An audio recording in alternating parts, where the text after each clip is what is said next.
Okay, good morning, friends. We are on lecture number 3 today. Let us quickly revise what we did in the earlier lecture. We started with the word cost, if you remember, correct?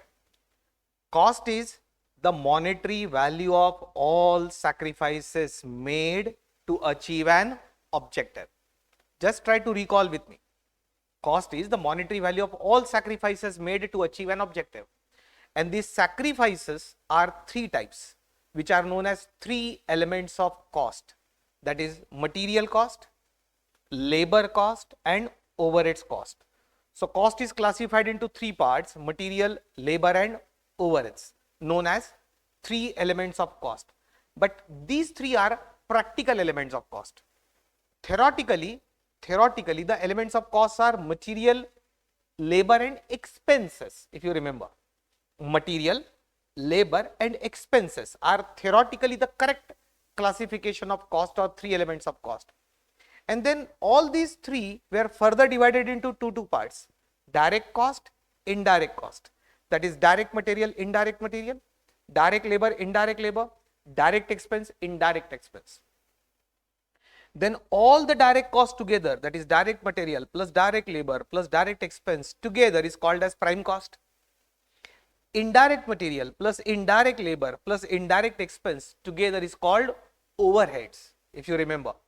And prime cost plus overheads is total cost. Prime cost means direct cost, overheads means indirect cost. So direct plus indirect cost together is total cost. Overheads we are divided in three parts. Overheads we had divided in three parts, if you remember: factory overheads, administration overheads, selling and distribution overheads. And with the help of this classification of cost, we had prepared the cost sheet, simple cost sheet format, if you remember, which I had discussed with you. And that cost sheet was: direct material plus direct labor plus direct expenses is your prime cost. Prime cost plus factory overheads is your factory cost.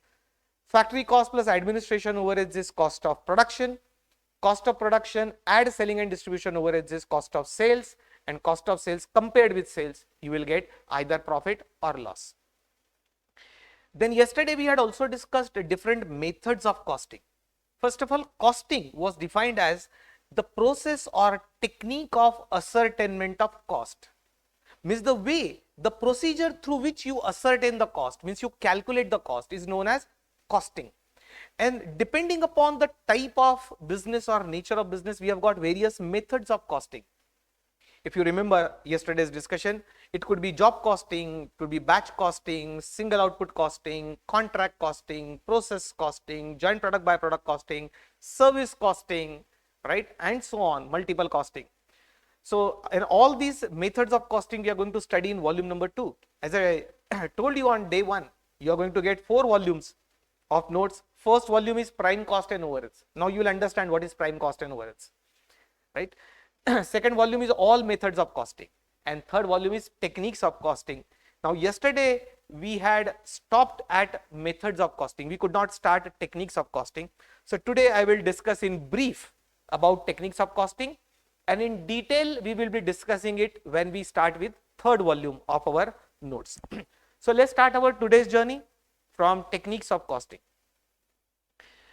So let us discuss techniques of costing. Primarily, mainly there are only three techniques, that is marginal costing, standard costing, and budget and budgetary control. These are the three main techniques of costing, out of which marginal costing technique is used for decision making. When you have to take decisions in the business, we use marginal costing technique, and this chapter we will be studying in third volume, don't worry. Standard costing technique, this technique is used for keeping control over the cost. So the purpose of the technique is to keep control over the cost, and that technique through which we can exercise control over the cost is called standard costing, which is another chapter in your third volume. And budget and budgetary control, this technique is used for overall managerial control. It means to overall manage the business in a better way, in a planned manner. You have to use a technique called budget and budgetary control. So fundamentally there are only three techniques: marginal costing used for decision making, standard costing used for cost control, and budget and budgetary control is used for overall managerial control. However, my dear friends, Institute has included some more names under the head called techniques of costing. Therefore, I have to discuss them also. But in my opinion, techniques of costing are only three, that is marginal, standard and budget, and budgetary control. But there are some more ways or terms which are added in by the institute in under the head techniques of costing. So if they ask you a question, if institute asks you a question, what are the techniques of costing, write all these three plus write some more which I am discussing with you. So the fourth technique is uniform costing. I repeat, technically techniques are only three: marginal, standard, budget. But as per institute, this is also a technique, that is uniform costing. Now let us see what is this uniform costing.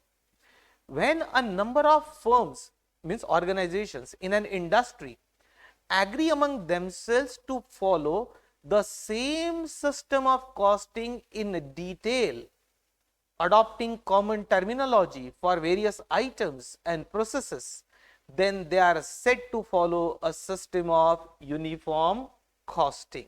I'll explain further, don't worry. It helps in better comparison of cost between different firms belonging to the same industry. This cost comparison between different firms is called inter-firm comparison. It is called as inter-firm comparison. The average data of the entire industry is also useful to the government for various purposes. Now I'll discuss it in my own way. So try to understand.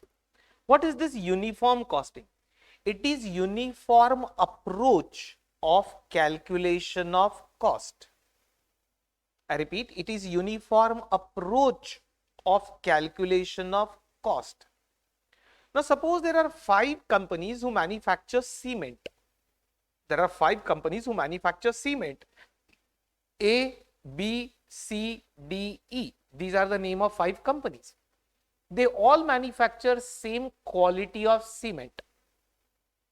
But they want to compare their cost data with each other to know whether they are manufacturing it efficiently. Efficiently means at a lower cost, or whether they are manufacturing it inefficiently, means their cost of production is higher. If cost of production is higher, means you are not efficient, and quality of cement is, let us say, same. Now if they want to compare their cost data, don't you think the approach or the way in which they calculate the cost, that approach should also be similar or uniform? Otherwise, the difference in the cost may not be due to efficiency or inefficiency, but the difference in the cost of these 5 firms, cost of manufacture of cement of these 5 firms may be different just because of different approach followed by them. Now we don't want the difference in cost due to difference in the approach of calculation of cost. We want the difference in cost only due to genuine efficiency or inefficiency. So we want to put the approach same. All the 5 firms should follow the same path towards calculation of cost, and when they follow the uniformity in the approach or procedure of calculation of cost, then it is said to be following uniform costing. It means all these 5 firms are following a uniform approach towards ascertainment of cost. Then they are said to be following uniform costing. Uniform costing will help you to do better cost comparison, and cost comparison between 2 firms is called inter-firm comparison. Now you may say, why there could be a difference? Actually, we have just started costing. Later on you will study the overheads topic. In overheads topic, which you have not yet studied, there are various ways of charging the overheads. Firm A may adopt a different basis for charging the overheads. B may adopt a different basis. C may adopt a different approach for charging overheads. Then their cost calculation will get disturbed. So all 5 should follow the same approach for charging the overheads cost. You may not understand much because overheads is not yet discussed. Okay, let us take another example. There way of charging depreciation. Now there are various methods of charging depreciation. One firm may follow WDV, another firm may follow straight line, third may follow machine hour rate method of depreciation. So if the method of depreciation is different, the cost will be different.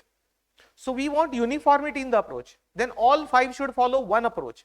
Suppose all 5 firms decide that we will follow WDV, written down value method of depreciation. Then all will charge depreciation using written down value. In labor cost topic, we will see various ways or methods by which we can make the payment to workers. It could be time rate, it could be piece rate, it could be health rate, it could be Rowan system. There are different methods of making payment to the workers. Now, if there is a difference in the method of paying the workers, naturally the labor cost will be different. And if labor cost is different, your cost of calculation, cost of production of cement will be different. Then all the 5 firms will follow only one approach. If all 5 decide that we will pay the wages on the basis of time rate, then all of them will pay on the basis of time rate. Anyway, all these methods of remuneration also we will be discussing, but in labor cost topic, my dear friends. Simply speaking, there has to be uniformity in the approach of calculation of cost. It is called uniform costing. Now, there is one sentence here that the average data of the entire industry is useful to the government for various purposes. Now, how it could be useful? Just one example I will give. Let us take again the example of same 5 cement firms. If all 5 are using uniform approach and calculating the cost, please remember cost of production will be different. Approach is same, cost may not be same. Cost of A limited will be different, B limited will be different, cost of production. But the approach of calculation of cost is same, that is uniform costing. Now, all 5 have calculated cost of production of cement, 1 bag of cement. Now, you can take average cost of all the 5, add the cost per bag of cement of A limited, B limited, C, D, E limited, divided by 5, you will get average cost per bag of cement. Now, suppose this average cost of producing cement per bag comes to around 280 rupees. How much? Rupees 280 per bag. Okay. And government is allowing import of cement also. And suppose the imported cement in India comes at the rate of 250 per bag of cement from China, let us say. Now, don't you think your local industry or Indian companies will close down because people will import the cement from outside because it is cheaper? In such case, all these people, they will go with this data which is based on uniform costing. They will approach to the government and they will tell the finance minister, sir, this is the data which is based on uniform costing and our cost of production on an average comes to 280 rupees per bag of cement. However, due to cheaper imports which is coming at the rate of 250 per bag of cement, there is a threat to the domestic industry will close down. So, please increase the custom duty, that is import duty on cement, otherwise you will kill the Indian industry. So, government will listen to them, right? This average data which is based on uniform costing will be considered by government, and if government finds that yes, what you are saying is true, then government will increase the import duty, and after increasing the import duty, suppose this cement will come at the rate of 320 per bag after increase in import duty, then domestic industry can survive. It means industry leaders can approach government for some purposes. It could be a purpose to obtain subsidy or purpose to enhance the import duty and so on. So, once the data is based on uniform costing principles, then you can represent yourself to the government for taking certain action. Now, institute has included this also in one of the techniques of costing. There are some more, let us discuss. Another one is historical costing. Now, my dear friends, it's something very, very simple. Historical costing, it is the ascertainment of cost after they have been incurred. Now, friends, generally we calculate the cost only after the cost is incurred. Your accounts also are based on historical cost concepts. You have studied that, historical cost concept. So, same happens with the costing also. Costing data is also based on historical principle. It means actual cost is incurred and then it is accounted for.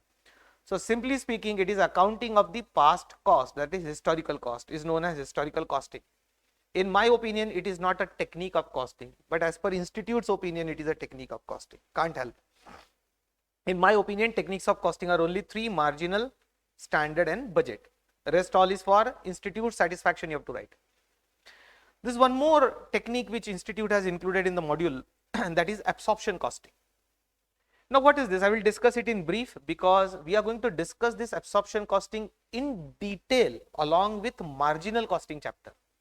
Marginal costing chapter is in 3rd volume. In marginal costing chapter, I will discuss absorption costing in detail. Actually, we will be comparing absorption costing with marginal costing in that chapter. So, at present, just try to understand the concept and then leave it. Now, what is this absorption costing? It is the practice of charging all cost, that is variable and fixed cost, to the cost object. Now, you know cost object is the goods or services which we produce and provide to the customer. So, cost object could be goods or services. Now, it is different from marginal costing, where only variable cost is charged to the cost object. Now, to explain you in brief, suppose I take the same example of manufacture of cement, and the cost of manufacture of cement comes to rupees 280 per bag of cement. Now, this 280 cost will be divided in two parts: how much is fixed cost and how much is variable cost. Variable cost is one which increases with increase in production and decreases with decrease in production, that is called variable cost. And fixed cost is one which remains constant irrespective of increase or decrease in production, that is called fixed cost. Today also we will be discussing it. When we go to the classification of cost, I will discuss it in detail. But cost can also be classified into variable and fixed cost. Now, let us assume that out of rupees 280, rupees 200 is variable cost and rupees 80 is fixed cost. Out of the total cost, if we divide it into two parts as variable and fixed cost, let us assume 200 rupees is the variable cost and 80 rupees is the fixed cost.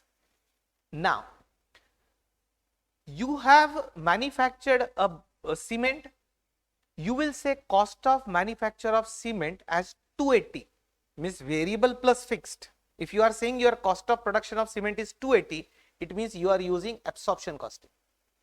Because in absorption costing, the cost of cost object is total cost, variable plus fixed. However, when we use marginal costing, we calculate the cost only as variable cost. Means cost of production of cement, we will say only rupees 200. Under marginal costing, the cost of production is only variable cost. That is the difference between marginal costing and absorption costing. Marginal costing says cost of production is only variable cost. Absorption costing says cost of production is variable plus fixed cost, that is total cost. This is the difference in the approach of calculation of cost under two methods, marginal costing and absorption costing. We will be studying all this in detail later on in the chapter called marginal costing. So these were the techniques of costing as per the institute's module. Let's go ahead, my dear friends. Let us discuss importance of costing, which is printed on page number 1. So you don't have to write it, just pay attention to what I'm saying. Importance of costing. There's one table prepared. Just pay attention to the screen. Suppose my company is manufacturing 3 products, product A, B and C. 3 products I am manufacturing. Now my financial data means financial accounts, I am saying. I will be comparing costing with financial accounts. So in financial accounts, my sales is 2,50,000. My cost of production on overall to the company is 2 lakh. And my profit, that is sales minus cost, my profit is 50,000. And if I calculate profit to sales ratio, then profit divided by sales, 50,000 divided by 2,50,000, it will be 1/5. 1/5 means 20%. So my percentage profit to sales is 20%. Now 20% profit on sales is a good amount of profit. There is no doubt about it. Now this data will be shown to you by your financial accounts. That is your trading P&L and all this. However, your financial books, do they provide you the data of how much cost is incurred on product A, how much cost is incurred on product B and how much cost is incurred on product C? Do you have this information in your financial books of accounts? Naturally not. In financial accounting, you have not learned the calculation of cost of individual products. This you are going to learn in costing. Now see the importance of costing. Costing will provide you individual data also. So let us say individual sale of A is 1,25,000, individual sales of B is 75,000 and C is 50,000. This is sale of A, B, C. Now using methods of costing, I can calculate separately cost of A, cost of B and cost of C. That is the purpose of costing. Ascertainment of cost is costing. So using costing principles and methods, I will ascertain the cost of ABC separately. So let us say A's cost comes to 1,30,000, B's cost comes to 50,000 and C's cost of production is 20,000. You will notice the total of this cost will be 2 lakh and total of the sales will be 2,50,000. You can cross check if you want. You can cross check. ABC total sales 2,50,000 and ABC's total cost is 2 lakh. Now because of costing, I will come to know the individual profit or loss. Now sales minus cost, you will notice A is suffering a loss of 5,000. Loss I have written in bracket. B is making a profit of 25,000. C is also making a profit of 30,000. If you add these three, you will get total profit 50,000. Now this data is provided to you by whom? By costing records. By costing records.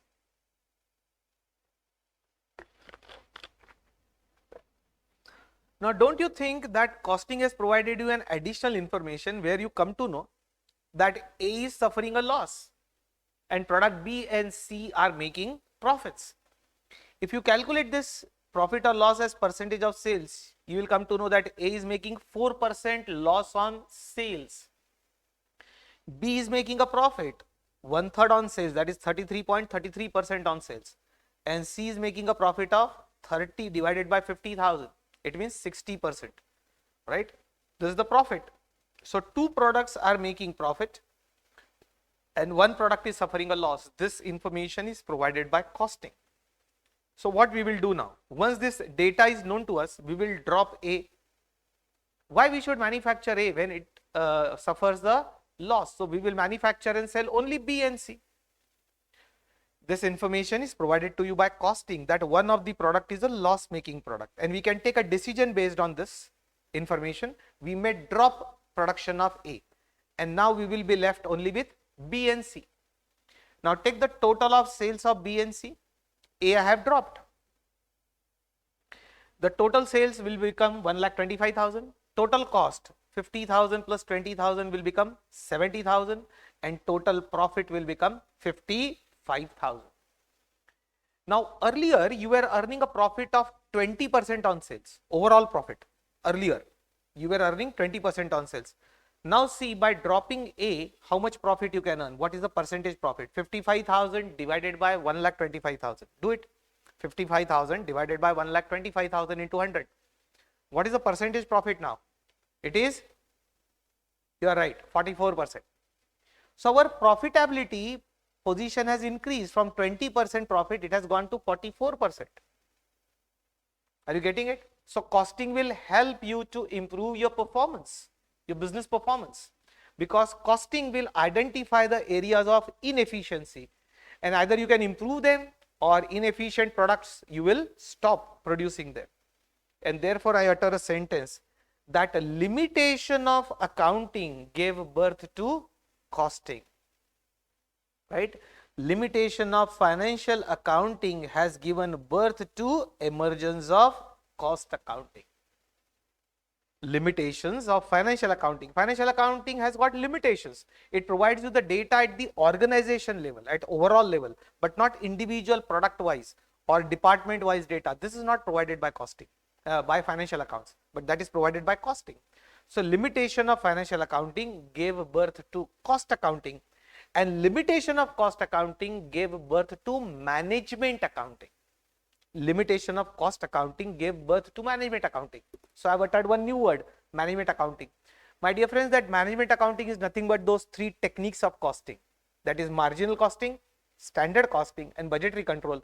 These three together are called as management accounting and that is there in your syllabus.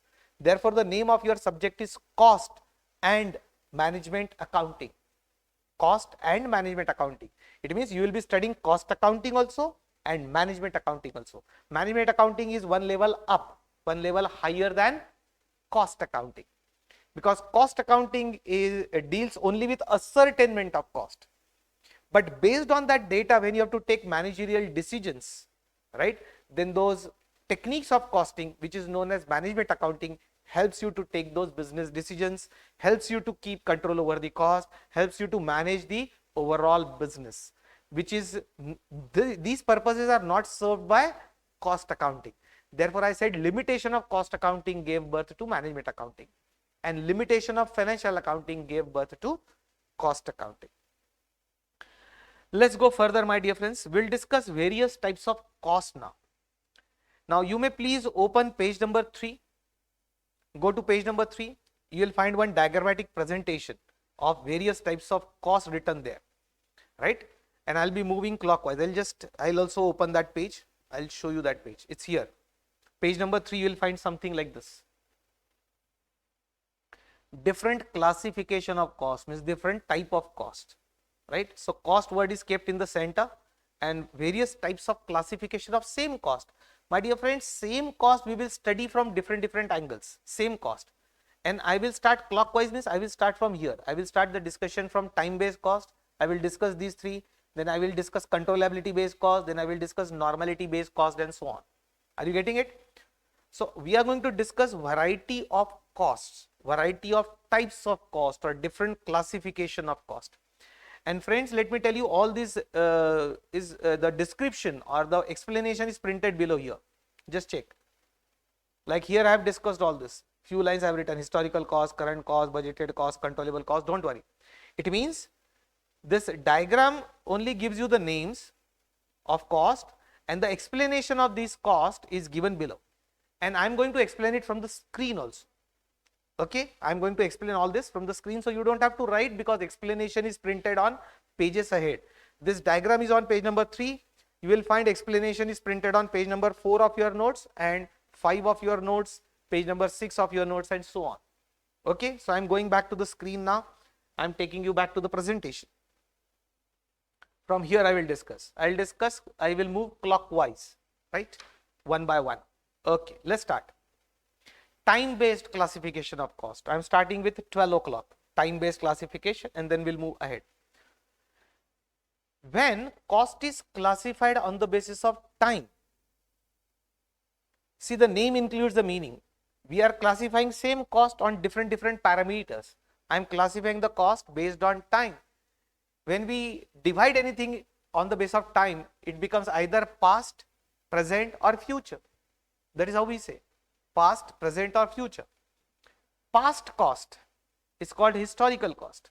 Historical cost is the cost already incurred in the past, is historical.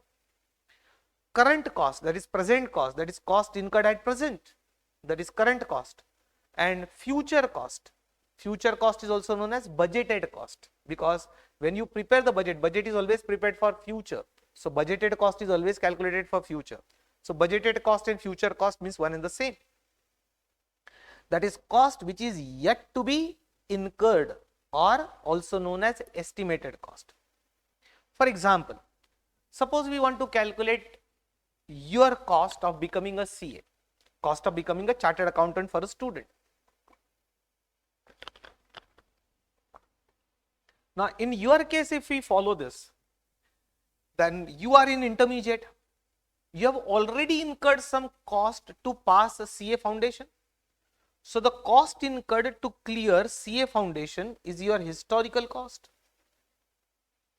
The cost which you are incurring now, the cost which you are incurring now for intermediate is your current cost. And the cost which you will incur to clear CA final, the cost which you will incur in future for CA final, is your future cost. If you add all these 3 costs of CA foundation, CA intermediate, and CA final, you will get total cost of becoming a chartered accountant. Is that clear? So cost can be divided on the basis of time. Let's go ahead. Controllability based cost. Check from the word controllability based, means whether cost is controllable.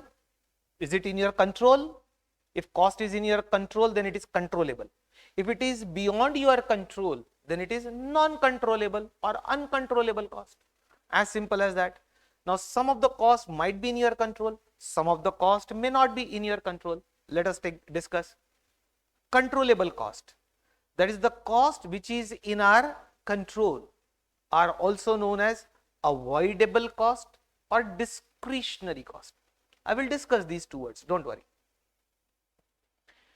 Controllable, the cost which is in your control, is controllable. Same cost is known as avoidable or also known as discretionary. Discretionary is the English word. Discretion means choice. Means the cost which you incur as per your choice, as per your willingness. That is as per your discretion.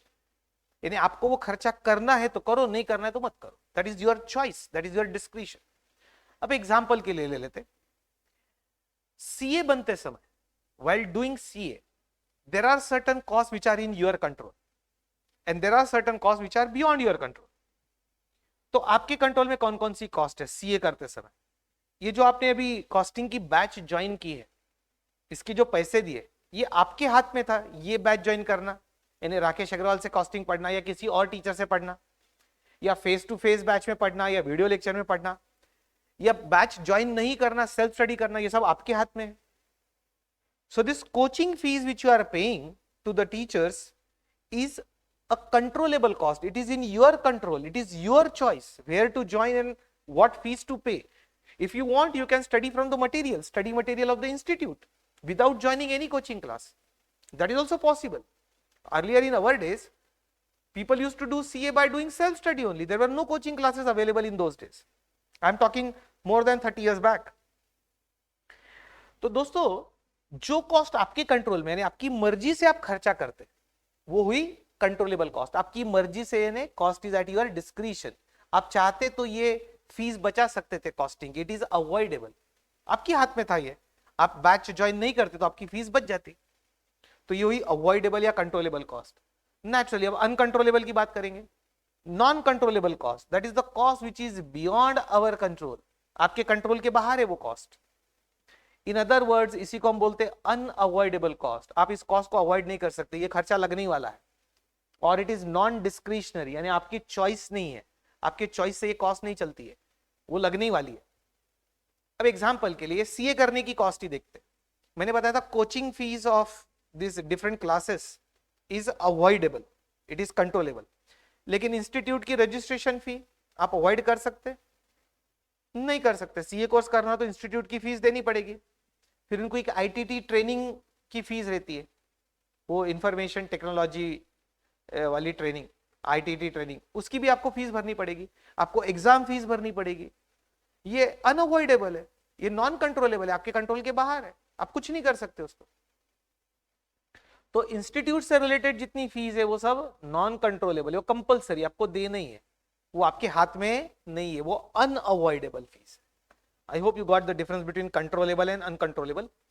ये हम standard costing में बाद में use करेंगे, third volume में standard costing में, क्योंकि standard costing technique is technique design for cost control. तो कॉस्ट कंट्रोल आप किस कॉस्ट पे कंट्रोल कर सकते हैं? सिर्फ ये वाली कॉस्ट पे.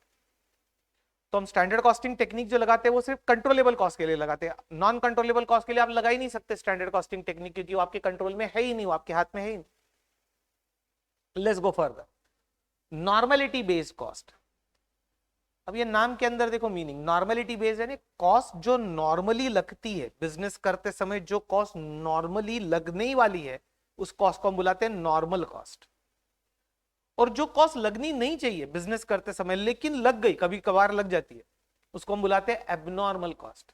आई रिपीट, बिजनेस करते समय उस बिजनेस से रिलेटेड जो भी खर्चा है, जो वैसे भी लगता है, हमको भी लगता है, सबको लगता है वो खर्चा, वो बिजनेस के लिए, तो वो हुई नॉर्मल कॉस्ट. और ऐसा कोई खर्चा जो लगना नहीं चाहिए था लेकिन लग गया, that is called abnormal cost. Normal cost, cost which is incurred on day to day basis, जो रोज लगता है ये खर्चा. It can also be called as recurring cost, जो रोज लगती है, बिजनेस करते समय लगती है, उस कॉस्ट को हम बुलाते हैं नॉर्मल कॉस्ट और day to day cost. Abnormal cost, that is the cost which is non recurring in nature. आपको ये वर्ड का मतलब पता है ना, रिकरिंग यानी बार बार, नॉन रिकरिंग यानी कभी कभार. Non recurring in nature, it is not expected to incur in the ordinary course of business. ये खर्चा ऑर्डिनरी कोर्स ऑफ बिजनेस में नहीं लगना चाहिए था लेकिन लग गया, कभी कभार लग जाता है. जैसे loss due to flood, loss due to fire, loss due to earthquake, loss due to accidents. इसमें कुछ लॉस हो गया आपका या कुछ खर्चा लग गया, तो ये सब इसको क्या मानेंगे हम? Abnormal cost.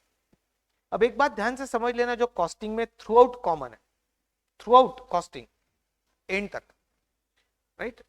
what is common in costing is your normal cost is included in calculation of cost of production. Normal cost is included in calculation of cost of production. जब भी आपको कॉस्ट ऑब्जेक्ट की cost निकालेंगे यानी cost of goods और cost of services, तो उसमें normal cost include करेंगे क्योंकि वो लगती है, और एबनॉर्मल कॉस्ट को आप एक्सक्लूड करेंगे, इसको कॉस्ट ऑफ प्रोडक्शन में कभी भी ऐड नहीं करेंगे. Abnormal cost you will never add in the cost of production, but normal cost you will always add in the cost of production. तो नॉर्मल कॉस्ट को हम कॉस्ट कैलकुलेशन में cost of cost object में add करते हैं, include करते हैं, और एबनॉर्मल कॉस्ट को नहीं करते. एबनॉर्मल कॉस्ट बोलो या एबनॉर्मल लॉस बोलो, तो एबनॉर्मल कॉस्ट को कॉस्ट ऑफ प्रोडक्शन में कभी भी ऐड नहीं करते. ये कॉस्ट हम डायरेक्टली पीएनएल अकाउंट को चार्ज करते, profit and loss account. Product की कॉस्ट में ऐड नहीं करते, वो सीधे ऑर्गेनाइजेशन के कंपनी के प्रॉफिट एंड लॉस अकाउंट को चार्ज होती है. और ये वाली treatment throughout costing common है.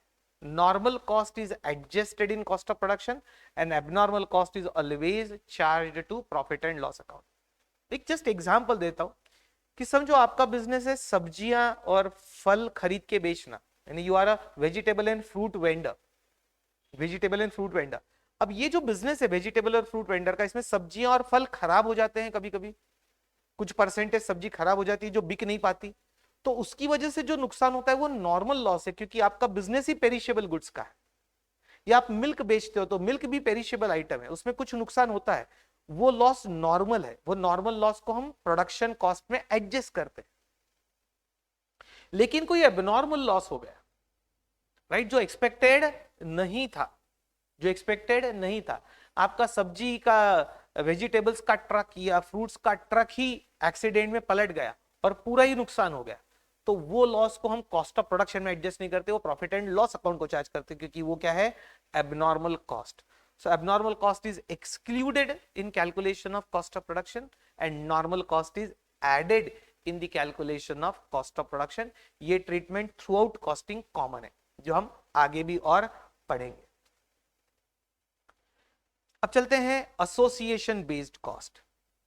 कॉस्ट का एसोसिएशन किससे, वो किससे रिलेट होती है, तो उसमें दो टाइप की कॉस्ट है, एक पीरियड कॉस्ट और दूसरी है प्रोडक्ट कॉस्ट. वो जो लिखा है वो बाद में पढ़ूंगा मैं. पीरियड और प्रोडक्ट कॉस्ट का मतलब, यदि कॉस्ट का एसोसिएशन पीरियड, पीरियड यानी टाइम पीरियड से यदि है, कॉस्ट का एसोसिएशन टाइम पीरियड से है, तो हम उसको बुलाएंगे पीरियड कॉस्ट. और आपके कॉस्ट का एसोसिएशन प्रोडक्शन से, जो प्रोडक्ट आप बनाते हो उससे है, तो हम उसको बुलाते हैं प्रोडक्ट कॉस्ट. थोड़ा सा और समझेंगे, पहले जो लिखा है वो पढ़ देता हूं एक बार. Period cost, that is cost which is attached to the time and changes according to time. जो कॉस्ट टाइम के हिसाब से चलती है, टाइम के ऊपर डिपेंडेंट है. फॉर एग्जाम्पल ले लो रेंट. समझो क्लासरूम का रेंट है 1 लाख रुपीज पर मंथ, तो 1 लाख रुपीज पर मंथ है. 2 महीने के लिए क्लासरूम किराए पे लिया तो आई हैव टू पे 2 लाख. 3 मंथ्स के लिए किराए पे लिया तो आई हैव टू पे 3 लाख. 1 साल के लिए यदि क्लासरूम किराए पे लिया तो आई हैव टू पे द रेंट ऑफ 12 लाख. यानी ये कॉस्ट काय पर डिपेंडेंट है, टाइम पर डिपेंडेंट है या नंबर ऑफ स्टूडेंट्स पर डिपेंडेंट है. नंबर ऑफ स्टूडेंट्स पर डिपेंडेंट नहीं है. मैंने क्लासरूम किराए पे लिया तो मुझे रेंट देना है, चाहे स्टूडेंट्स आए या ना आए, या स्टूडेंट्स कम आए या ज्यादा आए. तो ये जो रेंट है ये टाइम पर डिपेंडेंट है. टाइम यानी period, period is the time. Salary आप एम्प्लॉय की देते पर मंथ बेसिस पे, तो वो भी कॉस्ट काय पर डिपेंडेंट है. Salary which you pay to the employee is a cost to the employer. Employer के लिए तो कॉस्ट हुई ना, वो कॉस्ट भी टाइम पर डिपेंडेंट है, इट्स अ पीरियड कॉस्ट. यही पीरियड कॉस्ट को मार्जिनल कॉस्टिंग चैप्टर में, मार्जिनल कॉस्टिंग चैप्टर में इस नाम से बुलाते हैं. किस नाम से? Fixed cost. So period cost is also known as fixed cost. Period cost is known as fixed cost in the chapter of marginal costing. और अभी थोड़ी देर पहले भी मैंने डिस्कस किया था ना वो मार्जिनल और एब्सॉर्प्शन कॉस्टिंग का डिफरेंस. मार्जिनल कॉस्टिंग में प्रोडक्ट की कॉस्ट सिर्फ वेरिएबल कॉस्ट से निकालते हैं, और एब्सॉर्प्शन कॉस्टिंग टेक्निक में प्रोडक्ट की कॉस्ट वेरिएबल प्लस फिक्स्ड दोनों को ऐड करके निकालते हैं. तो उसमें से पीरियड कॉस्ट का दूसरा नाम है फिक्स्ड कॉस्ट. अब प्रोडक्ट कॉस्ट लेते हैं. Product cost that is cost which is attached to the product and changes according to number of units produced. जो कॉस्ट प्रोडक्ट से अटैच्ड है और नंबर ऑफ यूनिट्स के बेसिस पे चेंज होती है, यानी प्रोडक्शन ज्यादा करेंगे तो खर्चा ज्यादा लगेगा, प्रोडक्शन कम करेंगे तो खर्चा कम लगेगा। ऐसी सभी कॉस्ट को हम बुलाते हैं प्रोडक्ट कॉस्ट। एग्जांपल के लिए डायरेक्ट मटेरियल, डायरेक्ट लेबर, जो भी कॉस्ट प्रोडक्शन से एसोसिएटेड है, यानी आपने जितनी यूनिट बनाए उतना खर्चा लगेगा। Now these cost are also known as variable cost. Marginal costing में इस प्रोडक्ट कॉस्ट को आप क्या बुलाते हैं? Variable cost. इंस्टीट्यूट ने और एक नाम रखा है इसका, और उसको इंस्टीट्यूट ने और एक नाम दिया है, it is also known as engineered cost. Institute ने इसको और एक नाम दिया है, that is called engineered cost. तो ध्यान देना, मल्टीपल नाम है। पीरियड कॉस्ट यानी फिक्स्ड कॉस्ट जो टाइम से अटैच्ड है। प्रोडक्ट कॉस्ट यानी आपकी वेरिएबल कॉस्ट जो प्रोडक्ट से अटैच्ड है, यानी नंबर ऑफ यूनिट्स प्रोड्यूस से, also called as engineering cost. हम अभी क्या पढ़ रहे हैं? बेसिक चैप्टर में अलग अलग नाम पढ़ रहे हैं, एक ही चीज को अलग अलग नामों से बुलाया जाता है, आप कंफ्यूज हो जाएंगे नहीं तो, नाम बदल बदल के बुलाया तो एक ही चीज के नाम है। आगे चलते हैं। Decision making based cost. Decision making में उसके दो बाइफर्केशन किए गए हैं, रेलेवेंट कॉस्ट और इररेलेवेंट कॉस्ट। जरा एक बार पढ़ लो दोनों को, फिर मैं डिस्कस करता हूं। Just read it once.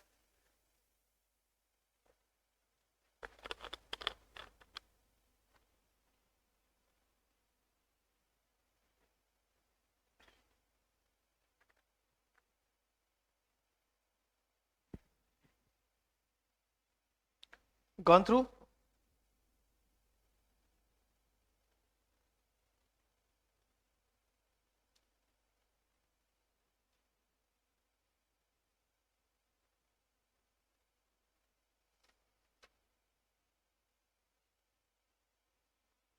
Okay दोस्तों, जरा समझना ये कॉस्ट को, रेलेवेंट और इररेलेवेंट। दिस रेलेवेंट और irrelevant is from decision making angle, from decision making angle. Decision making के लिए एक टेक्निक है, आज ही जिसका डिस्कशन हुआ था, marginal costing is a technique which is used for decision making. Business में आपको जो डिसीजंस लेने पड़ते हैं उसके लिए हम टेक्निक यूज करते हैं मार्जिनल कॉस्टिंग। और वो टेक्निक जब यूज करते हैं डिसीजन मेकिंग की, तो उसमें कॉस्ट को क्लासिफाई किया जाता है as relevant for decision making और cost which is irrelevant for decision making. कौन सी कॉस्ट रेलेवेंट है डिसीजन मेकिंग के लिए और कौन सी कॉस्ट इररेलेवेंट है। अब एक इसको मैं बैक ले जा रहा हूं, एक सिंपल सा लॉजिक ध्यान रखना, मैं वो पढ़ूंगा बाद में, वापस स्क्रीन पे आ जाएगा वो। Relevant for decision making, relevant cost कैसे आइडेंटिफाई करना? उस डिसीजन की वजह से जो खर्चा लग रहा है वो रेलेवेंट है। यानी कोई भी डिसीजन आपको लेना हो, वो डिसीजन लेंगे तो कुछ खर्चा लगेगा, नहीं लेंगे तो नहीं लगेगा। तो जो भी कॉस्ट डिसीजन पर डिपेंडेंट है वो उस डिसीजन मेकिंग के लिए रेलेवेंट है। और कुछ ऐसे खर्चे हैं जो आप डिसीजन कुछ भी लो वो खर्चा लगने ही वाला है, वो खर्चा लगने ही वाला है। चाहे आप डिसीजन ए लो, डिसीजन बी लो, या सी लो या डी लो, वो खर्चा तो लगने ही वाला है। तो फिर वो खर्चा जब डिसीजन पर डिपेंडेंट ही नहीं है तो उस कॉस्ट को हम बोलेंगे that cost is irrelevant for decision making. Decision पर जो कॉस्ट डिपेंडेंट नहीं है उस कॉस्ट को हम बुलाते हैं इररेलेवेंट फॉर डिसीजन मेकिंग। इसको हम वैसे भी बहुत डिटेल में पढ़ेंगे, लेकिन मार्जिनल कॉस्टिंग में बहुत डिटेल में पढ़ेंगे। अभी तो ब्रीफ इंट्रोडक्शन है ना दोस्तों, पहली पहली मुलाकात है अभी तो। ये सभी जो हम पढ़ रहे हैं बेसिक चैप्टर में, बेसिक कॉस्ट कॉन्सेप्ट्स में, सब पहली मुलाकात है। अलग अलग कॉस्टिंग टर्म से आपकी मुलाकात हो रही है, मेथड्स ऑफ कॉस्टिंग से मुलाकात हो रही है, टेक्निक्स ऑफ कॉस्टिंग से मुलाकात हो रही है। बाद में ये सभी आपको डिटेल में पढ़ना है, आपका सिलेबस ही वही। तो ऐसे पहली पहली मुलाकात है दोस्तों। Relevant cost, cost which are relevant for decision making. इसी कॉस्ट को दूसरे नाम से बुलाएंगे तो अवॉइडेबल कॉस्ट या डिस्क्रिशनरी कॉस्ट। ये शायद मैंने नाम कंट्रोलेबल कॉस्ट के लिए यूज किए थे, यदि याद हो तो दोस्तों बराबर है, controllable cost are relevant cost. or irrelevant cost, that is costs which are irrelevant for decision making, these are also known as unavoidable cost या non discretionary cost, यानी uncontrollable या non controllable cost. एक example लेके आपको समझा देता हूं थोड़ा सा, वैसे डिटेल में हम समझेंगे मार्जिनल कॉस्टिंग. आपको सपोज ये बैच ज्वाइन करनी है, face to face batch of CA intermediate cost and management accounting, ये बैच आपको ज्वाइन करनी है. ये बैच ज्वाइन करना हो तो सपोज इसकी फीस है ₹15,000. एग्जाम्पल कि आपको ये बैच ज्वाइन करना हो, फेस टू फेस बैच, सामने बैठ के पढ़ना हो मुझसे, तो इस बैच की फीस है CA intermediate cost and management accounting की ₹15,000. अब आपको एक डिसीजन लेना है, हम डिसीजन मेकिंग की बात कर रहे हैं कि मैं ये बैच ज्वाइन करूं या ना करूं, ये बैच ज्वाइन करूं या ना करूं. आपके डिसीजन पे खर्चा डिपेंडेंट है क्या? है ना दोस्तों. आप बैच ज्वाइन करेंगे तो 15,000 का खर्चा लगेगा, नहीं करेंगे तो नहीं लगेगा. तो ये जो खर्चा है 15,000, ये डिसीजन मेकिंग के लिए रेलेवेंट है, ये रेलेवेंट कॉस्ट है. लेकिन सपोज आपने इंस्टीट्यूट को भी फीस पे की, समझो कुछ रजिस्ट्रेशन फीस पे की 8,000, मुझे नहीं पता कितनी है लेकिन अज्यूम कर रहा हूं 8,000 आपने रजिस्ट्रेशन फीस पे की इंस्टीट्यूट को, 10,000 फीस पे की इंस्टीट्यूट को, तो वो जो फीस आप इंस्टीट्यूट को पे कर रहे हैं वो ये बैच ज्वाइन करने के डिसीजन पे डिपेंडेंट है क्या? शायद नहीं है. आप ये बैच ज्वाइन करो कॉस्टिंग की या मत करो, आपको फीस तो देनी है इंस्टीट्यूट को. तो यदि वो फीस, इंस्टीट्यूट की फीस इस डिसीजन पर डिपेंडेंट नहीं है तो हम उस फीस को बोलते irrelevant cost, because it is irrelevant for taking the decision of joining this batch. आप ये बैच मेरी यहां ज्वाइन नहीं करते तो भी आप इंस्टीट्यूट को फीस तो देते ही थे सीए करने के लिए. वैसे भी वो अनकंट्रोलेबल कॉस्ट है दोस्तों, और uncontrollable cost is irrelevant for decision making. Are you getting it? अब ये बैच ज्वाइन करेंगे तो और भी कुछ खर्चे लगेंगे. एक 15,000 तो समझो फीस है, ट्यूशन फीस. और क्या क्या खर्चा लगेगा आपका ये बैच ज्वाइन करने से? आपको स्टेशनरी का खर्चा लगेगा, वो ये डिसीजन की वजह से लगा तो वो भी रेलेवेंट है.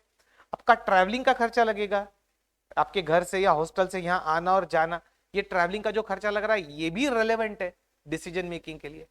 इररेलेवेंट नहीं है, रेलेवेंट है, क्योंकि आप क्लास को आओगे तो आपको ट्रैवलिंग का भी खर्चा करना पड़ेगा. अब एक मैं अज्यूम कर रहा हूं कि सपोज ट्रैवलिंग का खर्चा ले लेते हैं 5,000, ट्रैवलिंग का, वो रेलेवेंट है. अब जरा सिचुएशन ध्यान देना मैं क्या बोल रहा हूं. सपोज आपने बैच ज्वाइन कर ली कॉस्टिंग की.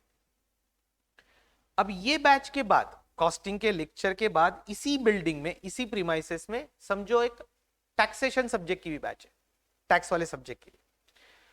ये डिसीजन आपने ले लिया, कौन सा? कॉस्टिंग की बैच आपने ज्वाइन कर ली. अब आप दूसरे डिसीजन के बारे में सोच रहे कि वो जो डीटी आईडीटी वाली बैच है, डायरेक्ट टैक्स इनडायरेक्ट टैक्स मिला के टैक्सेशन नाम है उसका, वो बैच ज्वाइन करने की या नहीं, इसका आपको डिसीजन लेना है. और कौन से डिसीजन के बाद? कॉस्टिंग की बैच ज्वाइन करने के बाद का डिसीजन है. सपोज उस बैच की फीस भी है, एक कुछ ले लेता हूं अंदाज से, सपोज 12,000, उस बैच की फीस है 12,000, ऐसा अज्यूम करो थोड़ी देर के लिए. तो वो डिसीजन यदि आपको लेना है बैच टैक्सेशन की ज्वाइन करूं या नहीं करूं, तो रेलेवेंट कॉस्ट हुई सिर्फ 12,000. अब वो जो ट्रैवलिंग कॉस्ट है वो फिर से रेलेवेंट होगी क्या? नहीं दोस्तों, आपको ट्रैवलिंग का खर्चा एक बार करना ही है इस बिल्डिंग में आने के लिए, कॉस्टिंग के लिए. तो टैक्सेशन के लिए जब इसी बिल्डिंग में बैच है तो फिर से ट्रैवलिंग का खर्चा होगा क्या आपका? नहीं होगा, फिर से नहीं करना पड़ेगा, राइट? वो एक बार हो गया. तो ये जो ट्रैवलिंग की कॉस्ट है 5,000, वो इस डिसीजन के लिए रेलेवेंट नहीं है, क्योंकि आपने टैक्सेशन की बैच ज्वाइन की या नहीं की तो भी 5,000 का खर्चा तो लगने वाला है. तो अब वो हो गया irrelevant for taking the decision of taxation batch. वैसे एक सेंटेंस बोल रहा हूं, याद रखा तो ठीक है. The cost which is common और विच रिमेन्स कॉन्स्टेंट, यानी डिसीजन कुछ भी हो वो कॉस्ट कॉमन है या कांस्टेंट है, then it becomes irrelevant for decision making, right? Cost which is common और constant becomes irrelevant for decision making. इससे हम डिटेल में मुलाकात करेंगे अब मार्जिनल कॉस्टिंग चैप्टर में, उसमें ये फिर से पढ़ाना ही आपको मैंने, रेलेवेंट और इररिलेवेंट कॉस्ट. अभी आगे चलते हैं क्योंकि अभी बेसिक टॉपिक पे चल रहे हैं, हम सिर्फ बेसिक कॉन्सेप्ट्स को टच कर रहे हैं. एक नेचर बेस्ड कॉस्ट, इसके डिस्कशन जस्ट थोड़ी देर पहले हुआ था. नेचर बेस्ड कॉस्ट में वेरिएबल कॉस्ट, फिक्स्ड कॉस्ट और एक semi variable cost. Semi variable को सेमी फिक्स्ड भी बुलाते दोस्तों। अब ये क्या है, इसको नेचर बेस्ड क्यों बोला? कॉस्ट का क्या नेचर है? नेचर यानी बिहेवियर। प्रोडक्शन के कम ज्यादा होने से यदि कॉस्ट का बिहेवियर चेंज होता है, यानी प्रोडक्शन बढ़ने से कॉस्ट बढ़ती है और प्रोडक्शन कम होने से कॉस्ट कम होती है, तो उस कॉस्ट को बुलाते हैं हम वेरिएबल कॉस्ट। एक एक डिस्कस करेंगे। The cost which varies, varies means changes according to the level of activities. Level of activities के हिसाब से कॉस्ट भी चेंज हो रही है। Means it increases with increase in level of activity and decreases with decrease in level of activity. Level of activity यानी production, production बढ़ने से कॉस्ट बढ़ती है और प्रोडक्शन कम होने से कॉस्ट कम होती है, यानी वो चेंज होती है, वेरी होती है, तब उसको हम बुलाते हैं वेरिएबल कॉस्ट। वेरिएबल कॉस्ट का थोड़ी देर पहले दूसरा नाम दिया था मैंने, प्रोडक्ट कॉस्ट, याद आ रहा हो तो, प्रोडक्शन के हिसाब से चलने वाली कॉस्ट। तो प्रोडक्ट कॉस्ट यानी वेरिएबल कॉस्ट। दूसरी fixed cost, the cost which remains constant irrespective of level of activity. The cost which remains constant, fixed है वो कॉस्ट, वो चेंज ही नहीं होती। प्रोडक्शन कम हो या ज्यादा हो, खर्चा उतना ही लगने वाला है, वो खर्चा फिक्स्ड है, इसलिए उस कॉस्ट को बुलाते हैं हम फिक्स्ड कॉस्ट। ये हम काय की बात कर रहे हैं? नेचर। कॉस्ट का नेचर क्या है? बिहेवियर कैसा है? Behaviour with respect to change in production.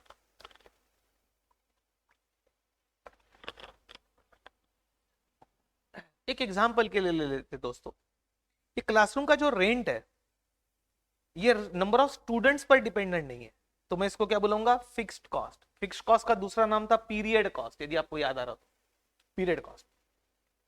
लेकिन ये जो प्रिंटेड नोट्स के जो सेट्स हैं, ये 4 वॉल्यूम के जो सेट दे रहा हूं मैं आपको प्रिंटिंग का, ये प्रिंटिंग का खर्चा काय पर डिपेंडेंट है? नंबर ऑफ स्टूडेंट्स पर डिपेंडेंट है। नंबर ऑफ स्टूडेंट्स ज्यादा रहे तो प्रिंटिंग का खर्चा ज्यादा लगेगा, कम रहे तो कम लगेगा। इस कॉस्ट को हम बुलाते हैं variable cost. Are you getting it? एक एग्जांपल दिया मैंने आपको जस्ट फॉर एग्जांपल से। और एक क्लासिफिकेशन है कॉस्ट का, वो है semi variable cost. Semi variable भी बुलाते हैं इसको, सेमी फिक्स्ड, यानी पार्टली वेरिएबल पार्टली फिक्स्ड। कोई ऐसी कॉस्ट है जिसका एक पार्ट फिक्स्ड है और एक पार्ट वेरिएबल है, तो हम उसको सेमी वेरिएबल या सेमी फिक्स्ड कॉस्ट बुलाते हैं। So the cost which is partly variable and partly fixed. अब आप बोलेंगे ऐसी कौन सी कॉस्ट है? तो एक एग्जांपल लेते हैं। आपके घर में जो इलेक्ट्रिसिटी आती है, वो इलेक्ट्रिसिटी का मीटर है जिससे इलेक्ट्रिसिटी आती है, और उसका एक बिल आता है हर महीने, इलेक्ट्रिसिटी बिल, राइट? वो इलेक्ट्रिसिटी बिल को कभी ध्यान से आप स्टडी करना, उसमें एक फिक्स्ड मीटर रेंट होता है। जो इलेक्ट्रिसिटी का मीटर है ना, उसका रेंट वो फिक्स्ड होता है, उतना आपको पैसा देना ही है, चाहे आप इलेक्ट्रिसिटी कंज्यूम करो या मत करो। और दूसरा पोर्शन वेरिएबल होता है, आप जितनी इलेक्ट्रिसिटी कंज्यूम करेंगे उतना बिल आएगा, ज्यादा कंज्यूम करेंगे तो ज्यादा आएगा, नहीं करेंगे तो नहीं आएगा। तो इलेक्ट्रिसिटी बिल जो है और इलेक्ट्रिसिटी की जो कॉस्ट है, उसमें का एक पोर्शन फिक्स्ड है, जो मीटर रेंट है वो फिक्स पोर्शन है, और दूसरा पोर्शन वेरिएबल है जो आपके यूसेज पे डिपेंड करता है। आप कभी घर बंद करके चले भी गए, लॉक करके चले गए, इलेक्ट्रिसिटी कंजम्पशन 0 रहा, तो भी थोड़ा सा बिल आपको देना पड़ेगा। वो वाला बिल जो है वो फिक्स्ड अमाउंट है, वो आपको देनी ही पड़ेगी। यानी the electricity expense is semi variable because part of the cost is fixed, part of the cost is variable. और एक एग्जांपल ले लेते। समझो हमारे कंपनी में एक सेल्स मैनेजर है, हमारी कंपनी में एक सेल्स मैनेजर है, उसकी सैलरी हमने फिक्स की है ₹25,000 per month, ₹25,000 per month plus 2% of sales. उसकी सैलरी कैसे डिसाइड की हमने? 25,000 per month plus 2% of sales.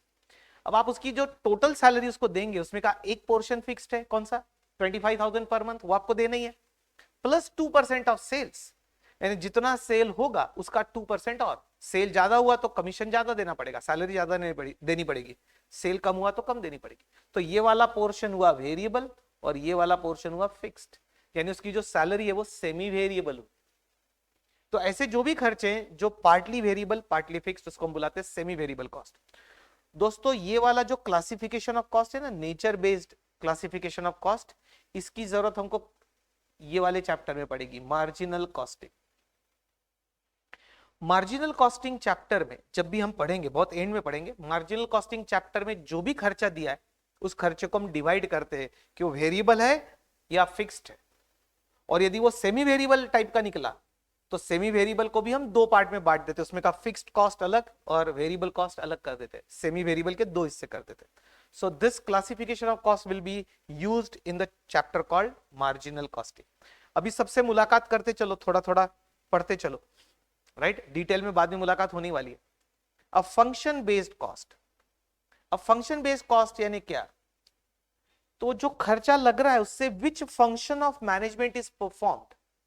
Management के अलग अलग फंक्शन है, जैसे production is a function of management, sales is a function of management, purchase is a function of management. जो अलग अलग काम मैनेजमेंट को करने पड़ते हैं उसको बोलते हैं फंक्शनल क्लासिफिकेशन। तो जिस काम के लिए जो खर्चा लग रहा है उसको बोलते हैं फंक्शनल क्लासिफिकेशन ऑफ कॉस्ट। जैसे प्रोडक्शन कॉस्ट, यानी प्रोडक्शन एक्टिविटी पे जो जो खर्चा लगेगा, गुड्स प्रोड्यूस करने के लिए जो जो खर्चा लगेगा वो सब production cost. Administration cost, administration is another function of management. Organization के एडमिनिस्ट्रेशन पे जो जो खर्चा लगेगा that is all called administration cost. फिर सेलिंग कॉस्ट, डिस्ट्रीब्यूशन कॉस्ट। कल का डिस्कशन याद आ रहा हो तो मैंने सेलिंग और डिस्ट्रीब्यूशन ओवरहेड्स में फर्क किया था, याद है क्या?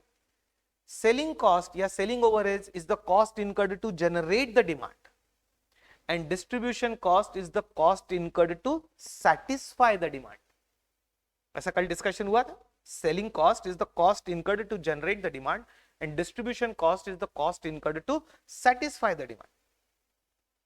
तो सेलिंग कॉस्ट इन एडवर्टीजमेंट वगैरह का खर्चा, पब्लिसिटी का खर्चा, जिससे डिमांड जनरेट होगी, और डिमांड जनरेट हुई तो आपको डिमांड सेटिस्फाई करनी पड़ेगी, वो गुड्स कस्टमर तक पहुंचाने पड़ेंगे, उसका ट्रांसपोर्टेशन, पैकिंग करना पड़ेगा, वो सब कॉस्ट को बुलाते हैं distribution cost. Packing, forwarding, carriage outward, फिर वो सेल्समैन का कमीशन जिनके थ्रू प्रोडक्ट कस्टमर तक पहुंचता है, चैनल यानी होलसेलर रिटेलर की चेन, उस चेन से वो गुड्स डिस्ट्रीब्यूट होते हैं, कस्टमर तक जाते हैं, वो सब डिस्ट्रीब्यूशन कॉस्ट। फिर रिसर्च एंड डेवलपमेंट कॉस्ट, कुछ कंपनीज को हो सकता है उनके बिजनेस में रिसर्च डेवलपमेंट करना पड़े, जैसे फार्मास्यूटिकल कंपनी है, उनको अलग अलग मेडिसिन रिसर्च करके ढूंढ के निकालनी है अलग अलग डिसीजेस पे, तो उस खर्चे को जिस पे आप रिसर्च कर रहे हो तो उसको रिसर्च एंड डेवलपमेंट कॉस्ट बोल सकते हैं, राइट?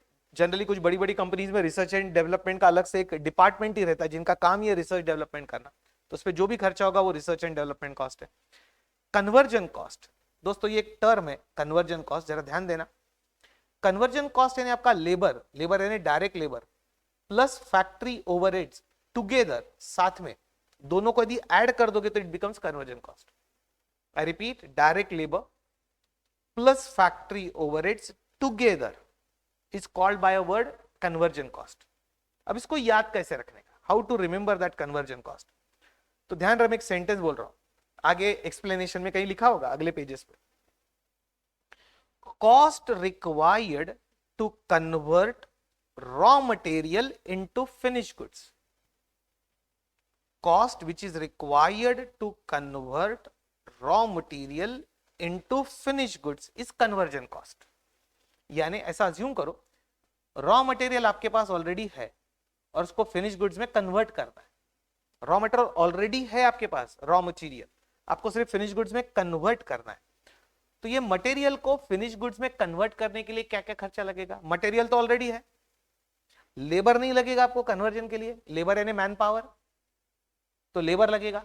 फिर मशीनरी लगेगी रॉ मटेरियल को फिनिश गुड्स में कन्वर्ट करने के लिए, मशीनरी लगेगी तो मशीनरी का डिप्रिसिएशन चार्ज होगा, मशीन यूज कर रहे तो उसके लिए पावर कंज्यूम होगी, राइट? मशीनरी का रिपेयर मेंटेनेंस का खर्चा लगेगा। ये जो मशीनरी से रिलेटेड खर्चे बोले ना मैंने, पावर, डिप्रिसिएशन, रिपेयर मेंटेनेंस, इसी खर्चे को हम शायद बुलाते हैं फैक्ट्री ओवरहेड्स। तो ये दोनों को मिला के labor plus factory overheads together is called conversion cost, right? It is your conversion cost। यानी रॉ मटेरियल को फिनिश गुड्स में कन्वर्ट करना हो तो दो खर्चे और लगेंगे, लेबर और फैक्ट्री ओवरहेड्स, तो वो फिनिश गुड्स में कन्वर्ट हो जाएगा। Is that clear? So labour plus factory overheads together is called conversion cost. अब मैं ऐसा बुला सकता क्या, raw material plus conversion cost, raw material plus conversion cost is equal to factory cost, क्योंकि कन्वर्जन कॉस्ट में क्या क्या गया, direct labour plus factory overheads. दोस्तों मटेरियल प्लस लेबर यानी direct material plus direct labour is prime cost, और prime cost में factory overheads add कर देंगे तो you will get factory cost. यानी material cost plus conversion cost is equal to factory cost, या factory cost minus material cost is conversion cost. Is that clear? आगे चलते हैं। Pre production cost, तो समझना इसको क्या है pre production cost. Production start करने के पहले आपको कुछ खर्चा करना पड़ता है, प्रोडक्शन स्टार्ट करने के पहले कुछ खर्चा करना पड़ता है, उसको बोलते हैं हम प्री प्रोडक्शन कॉस्ट, यानी प्रोडक्शन की तैयारी करने में जो खर्चा लगता है। आप एक्चुअल प्रोडक्शन नहीं कर रहे, प्रोडक्शन की तैयारी करने में जो खर्चा लगता है, that is called pre production cost. For example, cost incurred before starting the production, that is cost of moulds, dies, cost of test runs, training etcetera, ये सब कॉस्ट को हम प्री प्रोडक्शन कॉस्ट बोलते हैं। थोड़ा समझेंगे, बिफोर स्टार्टिंग द प्रोडक्शन।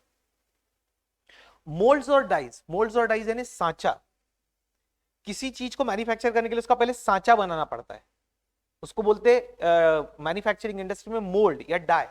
जैसे आपने देखा होगा कभी गणपति की मूर्तियां बनते हुए देखा होगा, वो गणपति की मूर्तियां वो एक जैसी दिखाई देंगी आपको, एक साइज वाली मूर्ति एक जैसी। वो क्यों एक जैसी बनती है एकदम? क्योंकि एक सांचे में बनती है, उसका एक शेप का सांचा होता है, वो सांचे में प्लास्टर ऑफ पेरिस लगाते हैं और उसमें से वो मूर्ति निकल के आती है। तो जो सांचा है वो मोल्ड है, उसको मोल्ड या डाई बोलते हैं। तो आपको गणपति की मूर्तियां बनाने के पहले वो सांचा बनाना पड़ेगा ना, उसका मोल्ड बनाना पड़ेगा। ध्यान में आ रहा है? मोल्ड या डाई, उसकी उस शेप का। तो मोल्ड या डाई पे जो कॉस्ट लग रही है आपको, उस कॉस्ट को, मोल्ड या डाई की कॉस्ट को बोलते हैं प्री प्रोडक्शन कॉस्ट, क्योंकि पहले मोल्ड या डाई बनेगा तो फिर प्रोडक्शन होगा। तो cost of moulds and dies is called pre production cost. फिर कॉस्ट ऑफ टेस्ट रन, आपको कोई भी प्रोडक्शन चालू करने के लिए उसका टेस्टिंग करके देखना पड़ता है कि प्रोडक्शन बराबर क्वालिटी का आ रहा है क्या नहीं, मैं जो रॉ मटेरियल डाल रहा हूं मशीन में बराबर फिनिश गुड्स में कन्वर्ट हो रहा है क्या, उसी क्वालिटी के फिनिश गुड्स में, नहीं तो आपको मशीन को रीसेट करना पड़ेगा। तो जो टेस्टिंग करनी पड़ती है मशीन पे, टेस्ट रन में कुछ मटेरियल वेस्ट होता है, लेबर लगता है, मशीनरी यूज होती है, पावर कंज्यूम होती है, वो टेस्टिंग करके देखना है कि सब कुछ ठीक ठाक है क्या। तो वो टेस्ट रन का जो खर्चा है वो भी प्री प्रोडक्शन कॉस्ट है। फिर वर्कर को ट्रेनिंग देनी पड़ सकती है, वर्कर से आपको काम कराना तो उसको पहले ट्रेनिंग दो तो वो काम करेगा, तो प्रोडक्शन पे काम करेगा, तो उसका ट्रेनिंग का खर्चा भी क्या हुआ, प्री प्रोडक्शन कॉस्ट। सो इस टाइप के खर्चे को हम बुलाते हैं function based classification of cost. आगे चलते हैं, एलिमेंट्स बेस्ड, ये डिस्कस हो चुका है दोस्तों हमारा। हमने कॉस्ट को 3 एलिमेंट्स में बांटा था, मटेरियल, लेबर और एक्सपेंसेस। थ्योरेटिकली 3 में बांटा था, material cost, labour cost and expenses. This is theoretical classification of cost element wise. और रियल लाइफ में इसको बुलाते हैं मटेरियल, लेबर और ओवरहेड्स। सो प्रैक्टिकल लाइफ में 3 एलिमेंट्स ऑफ कॉस्ट बुलाए जाते हैं, मटेरियल, लेबर, ओवरहेड्स। थ्योरेटिकली बुलाए जाते हैं मटेरियल, लेबर और expenses.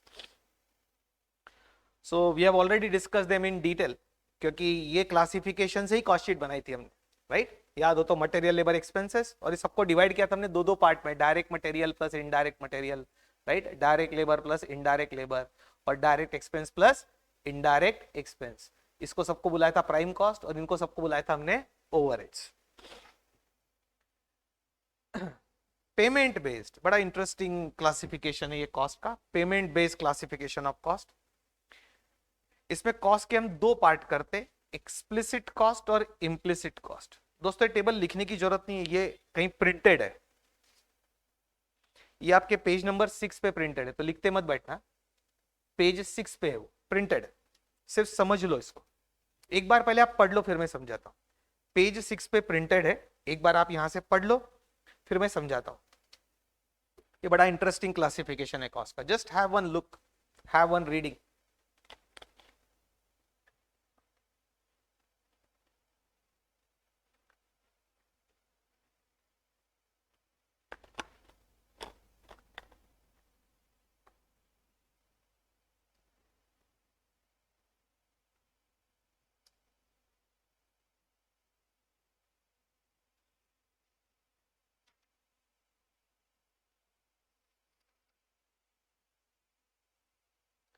Just have one reading, then I will discuss with you.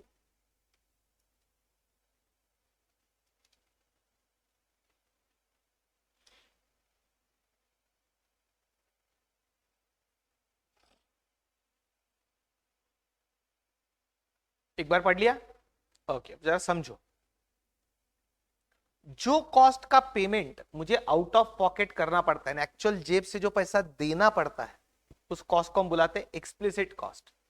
जो एक्चुअल खर्चा लग रहा है, जेब से देना पड़ रहा है, पेमेंट करना पड़ रहा है। और जो खर्चा पेमेंट जेब से करना नहीं पड़ता है, वो जेब कट गई पता ही नहीं चलता आपको, यानी वो हिडन है, वो पता नहीं चलता कि वो खर्चा कब लग गया आपके जेब से, तो उसको हिडन कॉस्ट बोलते हैं। पहले मैं एक कॉस्ट डिस्कस करता हूं, एक्सप्लिसिट को ही डिस्कस करता हूं। सो एक्सप्लिसिट कॉस्ट के नाम है आउट ऑफ पॉकेट कॉस्ट या actual cost, actually out of pocket जो लगी। ये जो कॉस्ट, एक्सप्लिसिट कॉस्ट, इसको हम अकाउंटिंग में भी यूज करते हैं, यानी डेबिट क्रेडिट अकाउंटिंग में, कॉस्ट अकाउंटिंग, फाइनेंशियल अकाउंटिंग में यूज करते हैं ये कॉस्ट को, और डिसीजन मेकिंग में भी यूज करते हैं इसको। किसको? एक्सप्लिसिट कॉस्ट को। मैं एग्जांपल से समझाऊंगा, डोंट वरी। कुछ एग्जांपल दिए मैंने इधर, actual rent paid, salary paid, and I will give you some more example, don't worry. अब इम्प्लिसिट कॉस्ट के नाम समझ लो। इम्प्लिसिट को हम बुलाते हिडन कॉस्ट, इंप्यूटेड कॉस्ट, ये हिडन है, इसका दूसरा नाम है इंप्यूटेड कॉस्ट, और एक नाम है अपॉर्चुनिटी कॉस्ट। और ये कॉस्ट जो है implicit cost, it is used only in decision making, not in accounting. Implicit cost जो लगी नहीं जेब से, उसका कोई वाउचर ही नहीं है आपके पास, प्रूफ ही नहीं है पेमेंट का, तो ये कॉस्ट को अकाउंटिंग में यूज नहीं करते, क्योंकि अकाउंटिंग के लिए आपको पेमेंट का प्रूफ लगेगा कि भाई क्या पेमेंट किया, बताओ, वाउचर दो एक्सपेंस का। तो ये हिडन कॉस्ट है, इसको अकाउंटिंग में नहीं यूज करते, सिर्फ डिसीजन मेकिंग में यूज करते। तो implicit cost is used only in decision making, और explicit cost is used in decision making as well as in accounting, right. इसके कुछ एग्जांपल है जो मैं समझाऊंगा आपको, वो है notional rent, own salary and so on. थोड़ा एग्जांपल से समझते हैं। ऐसा समझो कि मैं ये कोचिंग क्लासेस में हूं, जो कि फैक्ट है कि I am into coaching classes, लेकिन ऐसा अज्यूम करो कि जो क्लासरूम है, this classroom is owned by me, this classroom is owned by me, मैं इसका ओनर हूं। तो मुझे रेंट देना पड़ेगा क्या क्लासरूम का? बोलो, सही बताया आपने। मैं ओनर हूं तो मैं रेंट क्यों दूं? किसको दूं? मैं खुद ही ओनर हूं, तो मैं इसका रेंट नहीं दूंगा, तो मैं इसका रेंट नहीं दूंगा। यदि मैंने क्लासरूम किराए पे लिया है तो मैं इसका रेंट पे करूंगा। तो एग्जाम्पल के लिए समझो, मैंने क्लासरूम किराए पे लिया, मैं ओनर नहीं हूं, और मैं 1 lakh rupees per month rent दे रहा हूं, तो मैंने रेंट पे कितना किया? 12 लाख रुपीज पर एनम। ये जो एक्चुअल रेंट मैं पे कर रहा हूं, this is my explicit cost या आउट ऑफ पॉकेट कॉस्ट, यदि मैं रेंट एक्चुअली पे कर रहा हूं तो। अब मैं इस एग्जाम्पल को चेंज कर रहा हूं कि मैं इस क्लासरूम का ओनर हूं, तो मुझे किसी को रेंट देने की जरूरत नहीं है, बराबर है। अब मुझे फर्स्ट ईयर में ये क्लासेस मैंने रन की, और मुझे फर्स्ट ईयर में प्रॉफिट हुआ ₹8 लाख। जरा ध्यान से समझना, मैं स्टोरी के थ्रू समझा रहा हूं कि मुझे प्रॉफिट हुआ 8 लाख फर्स्ट ईयर में। तो मैंने प्रॉफिट एंड लॉस अकाउंट बनाया, प्रॉफिट आया 8 लाख, दोस्त को बताया। मैंने कहा, see my dear friend, I have entered into teaching profession and my first year's profit is ₹8 lakh. अब वो दोस्त भी सीए है, तो उसने प्रॉफिट एंड लॉस अकाउंट देखा, उसमें बोला, अरे तूने यहाँ रेंट डेबिट नहीं किया। क्या बोल रहा है वो दोस्त कि तूने रेंट डेबिट नहीं किया पीएनएल अकाउंट में। तो मैंने कहा, क्यों डेबिट करूं? क्लासरूम तो मेरे खुद के हैं, मैं रेंट पे करता ही नहीं, तो डेबिट क्यों करूं? जब रेंट पे किया ही नहीं तो डेबिट कैसे करूंगा? बोले, ये तो बात बराबर है कि तूने रेंट पे किया नहीं इसलिए डेबिट नहीं किया, लेकिन बोले तू बिजनेस लॉस में कर रहा है। अरे मैंने कहा, प्रॉफिट दिख रहा नहीं इधर, देखो 8 लाख रुपीज प्रॉफिट नहीं दिखाई दे रहा। तो बोले, नहीं ये झूठा प्रॉफिट है, एक्चुअली तेरा बिजनेस लॉस में चल रहा है। मैंने कहा, कमाल है यार, प्रॉफिट एंड लॉस अकाउंट बना हुआ है, फिर भी तू 8 लाख रुपीज प्रॉफिट में दिखा रहा हूं तो तू बोल रहा है लॉस में। बोले, मैं समझाता हूं। वो दोस्त ने मुझे समझाया, बोले, देख ये तो खुद का क्लास चला रहा है इधर इस क्लासरूम में, यानी तूने क्लासरूम रेंट पे किसी और को तो नहीं दिया होगा ना। नेचुरली कैसे दूं, रेंट पे दूसरे को दे दूंगा तो मैं क्या करूंगा फिर? तो बोले, वही समझा रहा हूं तेरे को, यदि तू एक क्लासरूम रेंट पे देता, यदि ये तू क्लासरूम किसी को रेंट पे देता तो तेरे को 1 lakh rupees per month rent मिलता। एक साल का रेंट कितना मिलता? मैंने कहा 12 लाख। तो बोले, समझ तू कैसा बेवकूफ है, अरे तूने रेंट कमाने का चांस गंवाया, you have lost an opportunity to earn a rent of ₹12 lakh. का बात तो बराबर है।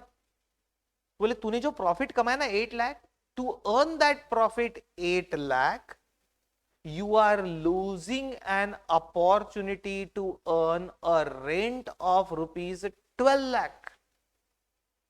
कहा यार बात तो बराबर है तेरी। देखो दोस्त क्या समझा रहा है मुझे, in order to earn a profit of 8 lakh you have lost an opportunity to earn a rent of ₹12 lakh. तू एक कभी खुद की क्लासेस नहीं लेता तो किराए पे दे सकता था किसी को क्लासरूम, तो 12 लाख रुपीज कमाता था। तो तूने 12 लाख का चांस गंवा के 8 लाख कमाया, इसका मतलब तेरा नुकसान कितने का हुआ? 4 लाख का हुआ ना। In order to earn 8 lakh you have lost an opportunity. इसको आप अपॉर्चुनिटी कॉस्ट समझो। इस कॉस्ट को यदि मैं यहां डेबिट कर दूं तो मेरा प्रॉफिट जो 8 लाख दिख रहा है ना वो हो जाएगा लॉस 4 लाख। शायद वो सही बोल रहा है, शायद वो दोस्त क्या बोल रहा है, सही बोल रहा है कि मुझे लॉस हुआ 4 लाख। फिर भी दोस्तों हम अकाउंटिंग करते समय मैं रेंट कैसे डेबिट करूं आप बताओ? रेंट डेबिट कर ही नहीं सकता मैं, क्योंकि मैंने रेंट किसी को पे किया ही नहीं। ये जो 12 लाख की अपॉर्चुनिटी गई ना दोस्तों, इसको हम बोलते हैं implicit cost. This 12 lakh is called as implicit cost, which is hidden cost, imputed cost, opportunity cost, my dear friends। तो मुझे यदि डिसीजन लेना हो कि मैं खुद क्लासेस चलाऊं या क्लासरूम किराए पे दूं, खुद क्लास कंडक्ट करूं या नहीं करूं, इस डिसीजन के लिए ये नोशनल रेंट, इसी रेंट को हम बोलते हैं नोशनल रेंट। यहां जो वर्ड लिखा था नोशनल रेंट, नोशनल रेंट यानी एक्चुअल नहीं, जो मैं पे कर रहा हूं वो नहीं, लेकिन मैं जो रेंट कमाने का चांस गवा रहा हूं उसी को बोलते हैं नोशनल। नोशनल वर्ड का मतलब है anything which is not actual is called notional, anything which is not actual is called notional. तो इस रेंट को हम नोशनल रेंट बुलाते हैं। इसको मैं यदि कॉस्ट ट्रीट नहीं करूं तो मेरे डिसीजन गलत हो जाएंगे। इसीलिए डिसीजन मेकिंग के लिए नोशनल कॉस्ट या इम्प्लिसिट कॉस्ट लेना जरूरी है दोस्तों। और एक एग्जांपल है। Let us say there are two persons, Mr. A and Mr. B. There are two persons.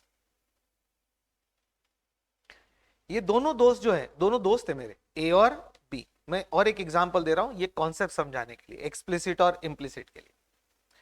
ये दोनों दोस्त मेरे कॉलेज के जमाने के दोस्त थे जिन्होंने सीए नहीं किया। तो सीए नहीं किया तो ये जल्दी काम धंधे से लग गए, मैं सीए करने में अटक गया ग्रेजुएशन के बाद। ये ग्रेजुएशन कर लिए, उसमें से ए तो बिजनेस में है राइट, और बी ने एक जॉब ज्वाइन कर लिया, उसको सैलरी मिलती है। ये दोनों जल्दी सेटल हो गए, कमाने लग गए, जल्दी शादी हो गई इनकी। जरा ध्यान से समझना स्टोरी। उसमें पहले ए की शादी हुई, पहले ए की शादी हुई। उसको उसकी शादी में ए के फादर इन लॉ ने ए को gift the ₹10 lakh. Out of love and affection A's father-in-law gifted A ₹10 lakh. अब ये दोस्त होने से इन्होंने शादी में इनवाइट किया था, मैं भी गया था शादी में। मैंने पूछा A से कितने पैसे मिले, तो उसने बताया मुझे कि 10 लाख रुपीस मिले। फिर बाद में कुछ साल भर बाद जब मैं उससे मिला तो मैंने बोला क्यों रे वो जो 10 लाख मिले थे उसका क्या किया तूने? ऐसा मैंने किसको पूछा? ए को क्या पूछा कि तुझे जो 10 लाख मिले थे उसका क्या किया? तो बोले मैंने वो पैसा बिजनेस में लगाया एज अ कैपिटल, और मैंने बिजनेस चालू किया राइट, और वो बिजनेस अभी अच्छा प्रॉफिट देने लग गया है। मैंने कहा कितना प्रॉफिट हुआ तुझे? राइट, बिजनेस में पैसा लगा ये अच्छी बात है, लेकिन प्रॉफिट कितना हुआ? तो बोले I have earned a profit of ₹2 lakh in the first year. Very good, well done well done well done, शाबाशी दी मैंने उसको कि 2 lakh rupees you have earned the profit on an investment of 10 lakh and around 20% rate of return, well done well done. तो B को गुस्सा आ गया। B बोले उसको शाबाशी क्यों दे रहा है, मुझे दे। मैंने कहा तूने क्या ग्रेड किया बता, तूने क्या ग्रेड किया? तेरी भी तो शादी हुई थी ना। बोले हाँ मेरी भी शादी हुई ना। मैंने कहा तेरे को भी तो तेरे फादर इन लॉ ने 10 लाख दिए थे ना? बोले हाँ मुझे भी दिए थे 10 लाख। मैंने कहा तू बता ना तूने क्या किया, उस 10 लाख का क्या किया? मैं बी को क्वेश्चन पूछा। बी ने बोला देख मैं बहुत सेफ चलने वाला आदमी, मैंने ये 10 लाख रुपीस को बैंक में फिक्स डिपॉजिट में रख दिया, बैंक में इन्वेस्ट कर दिया फिक्स डिपॉजिट में। मैंने कहा बैंक कितना पे कर रही तेरे को? तो बोले मुझे 10% इंटरेस्ट मिल रहा है। वैसे आज की तारीख में 10% इंटरेस्ट नहीं मिलता है फिक्स डिपॉजिट पे, बहुत कम मिलता है। लेकिन सिंप्लिसिटी के लिए अज्यूम करो कि 10 लाख रुपीज उसने बैंक में रख दिए फिक्स डिपॉजिट, राइट, बोले मैंने मेरे वाइफ के नाम से ही कर दिया वो फिक्स डिपॉजिट, और उस पर 10% इंटरेस्ट मिल रहा है, तो 10 लाख पे 10% यानी 1 लाख। और ये बिजनेस में कितना कमा रहा है बंदा, ए कितना कमा रहा है, 2 लाख। ए ने 10 लाख इन्वेस्टमेंट को बिजनेस में लगाया, उसने 2 लाख कमाया। बी ने वो बैंक में डिपॉजिट कर दिया और उस पर इंटरेस्ट कमाया 1 लाख। तो मैंने कहा जब तू 1 लाख कमा रहा है, ये 2 लाख कमा रहा है, तो तू अच्छा कैसे हुआ, how you are doing better, तू ऐसा क्यों बोल रहा है, you are doing better, he is doing better, A is doing better. A 2 lakh कमा रहा है, तो सिर्फ 1 लाख कमा रहा है। अब बी मुझे समझा रहा है, देखो बी क्या समझा रहा है, that A is whole day busy managing his business. A is whole day busy managing his business, उसका पूरा समय बिजनेस मैनेज करने में जा रहा है। बोले उसने उसके जो समय की कीमत है, उसका खुद का जो समय वो बिजनेस में लगाता है, उसकी कीमत डेबिट की क्या पीएनएल अकाउंट में। तो मैंने कहा कैसे डेबिट कर सकता है, उसने जो स्टाफ को सैलरी दी वो डेबिट कर सकता है। ये देखो मैंने लिखा है सैलरी पेड, जो आप सैलरी पे करते हैं स्टाफ को, वो उसने प्रॉफिट एंड लॉस अकाउंट में डेबिट किया है। लेकिन वो खुद का जो टाइम दे रहा है उसका खर्चा कैसे डेबिट करेगा। मैंने कहा कैसे डेबिट करेगा जब वो दे ही नहीं रहा किसी को। तो बोले वही तो पॉइंट है। मैंने कहा क्या पॉइंट है बता। बी क्या बोल रहा है मुझे, बी समझा रहा है कि देख मैंने तो पैसा बैंक में रखा, तो मैं तो फ्री हूं, मेरा टाइम फ्री है। ए का टाइम पूरा कहां जा रहा है, बिजनेस चलाने में, मैं तो फ्री हूं। मैं ये फ्री टाइम में एक जॉब करता हूं, मेरे को सैलरी मिलती है। तो कितनी सैलरी मिलती, तो बोले मुझे 30,000 पर मंथ मिलती है। कितनी, 30,000 पर मंथ इंटू 12 मंथ्स, तो ये हो जाएगी 3,60,000। तो बोले मुझे ये सैलरी भी मिलती है इंटरेस्ट के अलावा। तो मैंने कहा उससे क्या हुआ, तो बोले डोंट यू थिंक ए और बी हम दोनों इक्वली क्वालिफाइड है। जब बी 3,60,000 पर एनम कमा सकता है और ए भी उतना ही क्वालिफाइड है, तो ए भी कमा सकता था। ए यदि जॉब ज्वाइन करता तो वो समय वो जॉब में लगाता तो उसको भी 3,60,000 मिलते। मैंने कहा बराबर है। बोले don't you think A has lost an opportunity to earn 3,60,000 rupees because he is devoting his time to manage the business. का सही बात है। तो बोले ये ओन सैलरी, ये देखो यहां लिखा है मैंने ओन सैलरी, कहां पर, इंप्लिसिट कॉस्ट में, एग्जांपल में। ये ओन सैलरी आप डेबिट कर सकते क्या पीएनएल अकाउंट को, तो अकाउंट में तो डेबिट नहीं कर सकते। लेकिन मेरे ख्याल से डिसीजन बी का अच्छा था, ए का नहीं। क्योंकि ए ने बिजनेस जरूर कर रहा है लेकिन खुद के समय की कीमत नहीं लगा रहा है वो। और दोस्तों खुद के समय की कीमत आप पीएनएल को डेबिट भी नहीं कर सकते, लेकिन डिसीजन मेकिंग में आपको ये कंसीडर करनी पड़ेगी। नोशनल सैलरी या ओन सैलरी आपको डिसीजन मेकिंग में कंसीडर करनी पड़ेगी, नहीं तो ऐसे में डिसीजन किसका अच्छा दिख रहा है, सिर्फ एक्सप्लिसिट कॉस्ट के बेसिस पे डिसीजन किसका अच्छा लग रहा है। एक्सप्लिसिट कॉस्ट कंसीडर करेंगे तो ए ने कमाया 2 लाख, बी ने कमाया 1 लाख, तो आपको लगेगा ए इज डूइंग बेटर। लेकिन जब आप इंप्लिसिट कॉस्ट भी कंसीडर करेंगे, इंप्लिसिट कॉस्ट यानी opportunity loss to earn the salary, तो आपको पता चलेगा बी का डिसीजन बेटर है। यानी डिसीजन मेकिंग के लिए इंप्लिसिट कॉस्ट कंसीडर करना जरूरी है। शायद मैंने ये लिखा है, implicit cost is used only in decision making but not in accounting. आ रहा है ध्यान में। एक लास्ट एग्जांपल देता हूं, आप जिंदगी भर कभी भूलेंगे नहीं एक्सप्लिसिट और इंप्लिसिट कॉस्ट को। एक बार एक स्टूडेंट जो 12th पास हुआ, रिसेंटली 12th पास हुआ, और वो मेरे पास आया और पूछने लगा कि सर मैंने सीए कोर्स के बारे में सुना है, काफी अच्छा कोर्स है ना, करना चाहिए ना। मैंने कहा हाँ बहुत अच्छा कोर्स है, सस्ता भी है और अच्छा भी है, तो करना चाहिए। तो बोले सर मैं थोड़ा गरीब बच्चा हूं, मुझे ये बताइए कि सीए बनने में खर्चा कितना लगता है। ध्यान से समझना, वो बच्चा क्या पूछ रहा है मुझसे कि सर सीए कोर्स तो अच्छा है, मैंने भी सुना था, आप भी बोल रहे हो कि अच्छा है, लेकिन मुझे घर पे बताना पड़ेगा कि इसको खर्चा कितना लगता है, क्योंकि हम उतने रिच नहीं है, पैसे की व्यवस्था करनी पड़ेगी। अब मैं भी कॉस्टिंग का टीचर हूं, तो मैंने भी उसको जरा स्टाइल में जवाब दिया। मैंने उस बच्चे को बोला कि बेटा ध्यान से सुनना, बेटा खर्चा तो कुछ हजारों में लगता है, खर्चा तो कुछ हजारों में लगता है। अब आपको सबसे पहले ऑब्जेक्शन आएगा कि हजारों में कैसे। तो दोस्तों वैसे जो कंपलसरी फी है ना, जो इंस्टीट्यूट को देनी है आपको, रजिस्ट्रेशन फीस और एग्जाम फीस और वो आईटीटी ट्रेनिंग वगैरह की फीस, उसको यदि ऐड करोगे तो खर्चा हजारों में ही लगता है, लाखों में नहीं लगता है। तो आप बोलेंगे सर वो ट्यूशन फीस भी तो ऐड करो, कोचिंग क्लासेस जरूरी है। अच्छा चलो उसको ऐड कर दो, तो खर्चा काय में चले जाएगा, लाखों में। लेकिन आपकी जो 3 साल की आर्टिकलशिप ट्रेनिंग है ना, उसमें आपको स्टाइपेंड मिलता है। यस, स्टाइपेंड है सैलरी। जब आप ट्रेनिंग में हो और आपको सैलरी मिलती है तो उस सैलरी को बुलाया जाता है stipend. Stipend is when you are earning while learning, उसको स्टाइपेंड बोलते हैं। तो आपको सीए जो चार्टर्ड अकाउंटेंट है वो 3 साल जब आप आर्टिकलशिप ट्रेनिंग करोगे तो उसमें स्टाइपेंड देता है, तो आपको पैसे मिलते हैं। वो 3 साल का जो स्टाइपेंड है वो यदि इस लाखों में से माइनस कर दोगे तो फिर से खर्चा हजारों में आ जाएगा दोस्तों। यस, मैं झूठ नहीं बोल रहा हूं। और यदि आपको बिग 4 में यदि काम करने का जॉब मिला, बिग 3 या बिग 4 सीए फर्म्स, तो स्टाइपेंड भी बहुत अच्छा अच्छा मिलता है। I am not joking. 20,000 25,000 per month भी आपको दे सकते हैं वो stipend. Big firms, chartered accountancy firms, आपने नाम सुना होगा तो डिलॉयट, पीडब्ल्यूसी, राइट, केपीएमजी वगैरह, इन सीए फर्म्स में यदि काम करने का मौका मिला तो you get a very good stipend. तो आपकी तो पूरा खर्चा एजुकेशन का निकल के सरप्लस बच जाएगा। राइट, एनीवे, अब अपनी काम की बात पे आते हैं। वो एग्जांपल छूट गया क्योंकि आप लोगों ने ऑब्जेक्शन, आपके चेहरे पे मुझे क्वेश्चन मार्क दिखा कि खर्चा कुछ हजारों में कैसे लगता है, तो वो स्टाइपेंड माइनस कर दोगे तो हजारों में आ जाएगा या फ्री ऑफ कॉस्ट हो जाएगा। काम की बात पे आते हैं। वो बच्चे को मैंने जवाब दिया, बेटा सीए बनने में खर्चा कुछ हजारों में लगता है, लेकिन जवानी पूरी लग जाती है। क्या बोला मैंने, फिर से सुनना। सीए बनने में खर्चा कुछ हजारों में लगता है, जवानी पूरी लग जाती है। अब आप बोलेंगे सर ये क्या बोल गए, तो बराबर है ना, सीए करते समय जवानी पूरी लग जाएगी आपकी। आपकी जो एज है ना, यंग एज, जो कॉलेज जाने की उम्र है, ये सब इधर ही गुजर जाएगी, यहीं पर बीत जाएगी। कहां पर, क्लासरूम में। राइट, सुबह से शाम तक आप क्लासेस ही अटेंड करते रहेंगे। और ये तो इंटरमीडिएट है अभी, फिर सीए फाइनल में जाएंगे, इंटरमीडिएट पास होके तो आर्टिकलशिप की ट्रेनिंग भी चालू हो जाएगी। 3 साल की ट्रेनिंग है जो सीए के ऑफिस में जाना पड़ेगा आपको।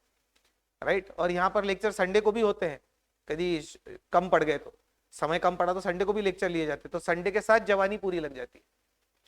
एनीवे दोस्तों, ये जो बोलने का मतलब था उसमें क्या लिखा था, मैंने जो बोला सीए बनने के लिए खर्चा कुछ हजारों में लगता है, वो ये एक्सप्लिसिट कॉस्ट है, आउट ऑफ पॉकेट कॉस्ट।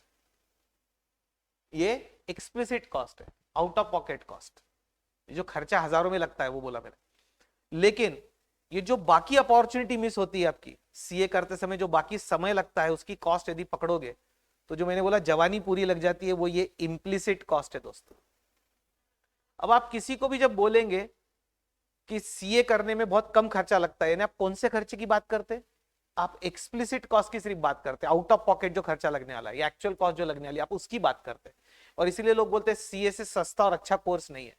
लेकिन वो सस्ता किस बेसिस पे बोलते हैं, वो सिर्फ एक्सप्लिसिट कॉस्ट कंसीडर करते हैं, इसलिए बोलते हैं कि ये सबसे सस्ता कोर्स है। लेकिन जब जब दोस्तों सब सीए के जैसे सस्ता कोर्स नहीं है, और मैंने तो बताया कि स्टाइपेंड यदि अच्छा मिला आपको सीए फर्म से तो ये तो फ्री ऑफ कॉस्ट हो जाएगा कोर्स, तो आपको नहीं लगता इतना सस्ता और अच्छा कोर्स है तो सभी लोगों ने सीए करना चाहिए। इस दुनिया में सभी लोगों ने, इंडिया में तो सीए कोर्स ही करना चाहिए ना, क्योंकि इससे सस्ता और अच्छा कोर्स है ही नहीं। लेकिन जब डिसीजन मेकिंग की बारी आती है ना कि सीए करूं या नहीं करूं, तो दोनों कॉस्ट इंपॉर्टेंट हो जाती है। एक्सप्लिसिट कॉस्ट तो है ही इंपॉर्टेंट, शायद इम्प्लिसिट कॉस्ट भी इंपॉर्टेंट हो जाती है। वो जो जवानी पूरी लगती है ना, वो कॉस्ट को यदि ऐड कर देंगे तो सीए कोर्स बहुत कॉस्टली हो जाएगा। और दोस्तों लोग वो कॉस्ट कंसीडर करते हैं, इसीलिए सीए नहीं करते। लोग इम्प्लिसिट कॉस्ट भी कंसीडर करते हैं, इसलिए सीए नहीं करते, because implicit cost is considered in decision making. लेकिन उसकी अकाउंटिंग कैसे करोगे, अकाउंटिंग करना पॉसिबल नहीं है उसका। इम्प्लिसिट कॉस्ट की वैल्यू निकालना मुश्किल है, इसलिए वो अकाउंटिंग में नहीं आती, लेकिन डिसीजन मेकिंग में आपको लेना पड़ेगा। और यही तो सच्चाई है दोस्तों दुनिया की, यानी डिसीजन मेकिंग में इम्प्लिसिट कॉस्ट कंसिडर करना जरूरी है। अब आप यदि कॉन्सेप्ट भूल गए और फ्यूचर में उससे क्वेश्चन पूछा कि सर वो ध्यान में नहीं आ रहा एक्सप्लिसिट और इम्प्लिसिट, तो मैं सिर्फ इतना ही बोलूंगा, वो खर्चा कुछ हजारों में लगता है, वो एक्सप्लिसिट कॉस्ट है। और ये जो जवानी पूरी लग रही है आपकी, ये इम्प्लिसिट कॉस्ट है, हिडन कॉस्ट। एनीवे, ये बहुत डिस्कशन हो गया दोस्तों, अब आगे चलते हैं, इससे ज्यादा डिस्कशन की जरूरत नहीं है।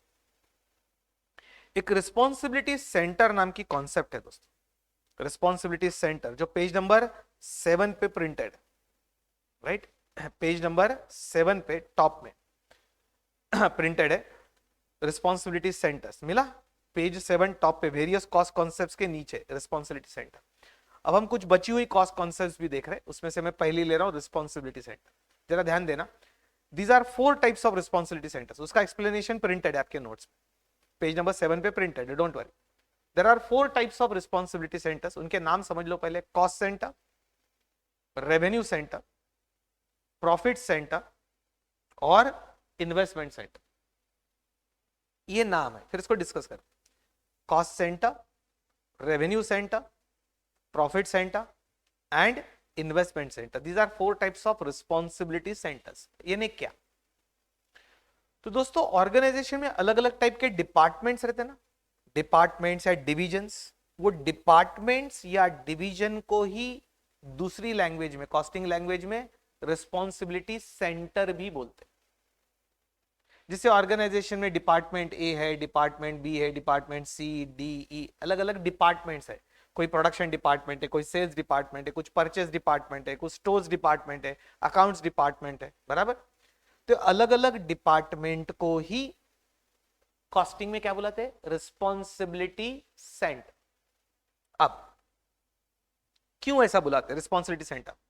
हर डिपार्टमेंट का मैनेजर होता है एक इंचार्ज, जैसे परचेस डिपार्टमेंट का incharge purchase manager, sales department का incharge sales manager, accounts department का incharge accounts manager, finance department का इंचार्ज फाइनेंस मैनेजर, बराबर। प्रोडक्शन डिपार्टमेंट का इंचार्ज प्रोडक्शन मैनेजर।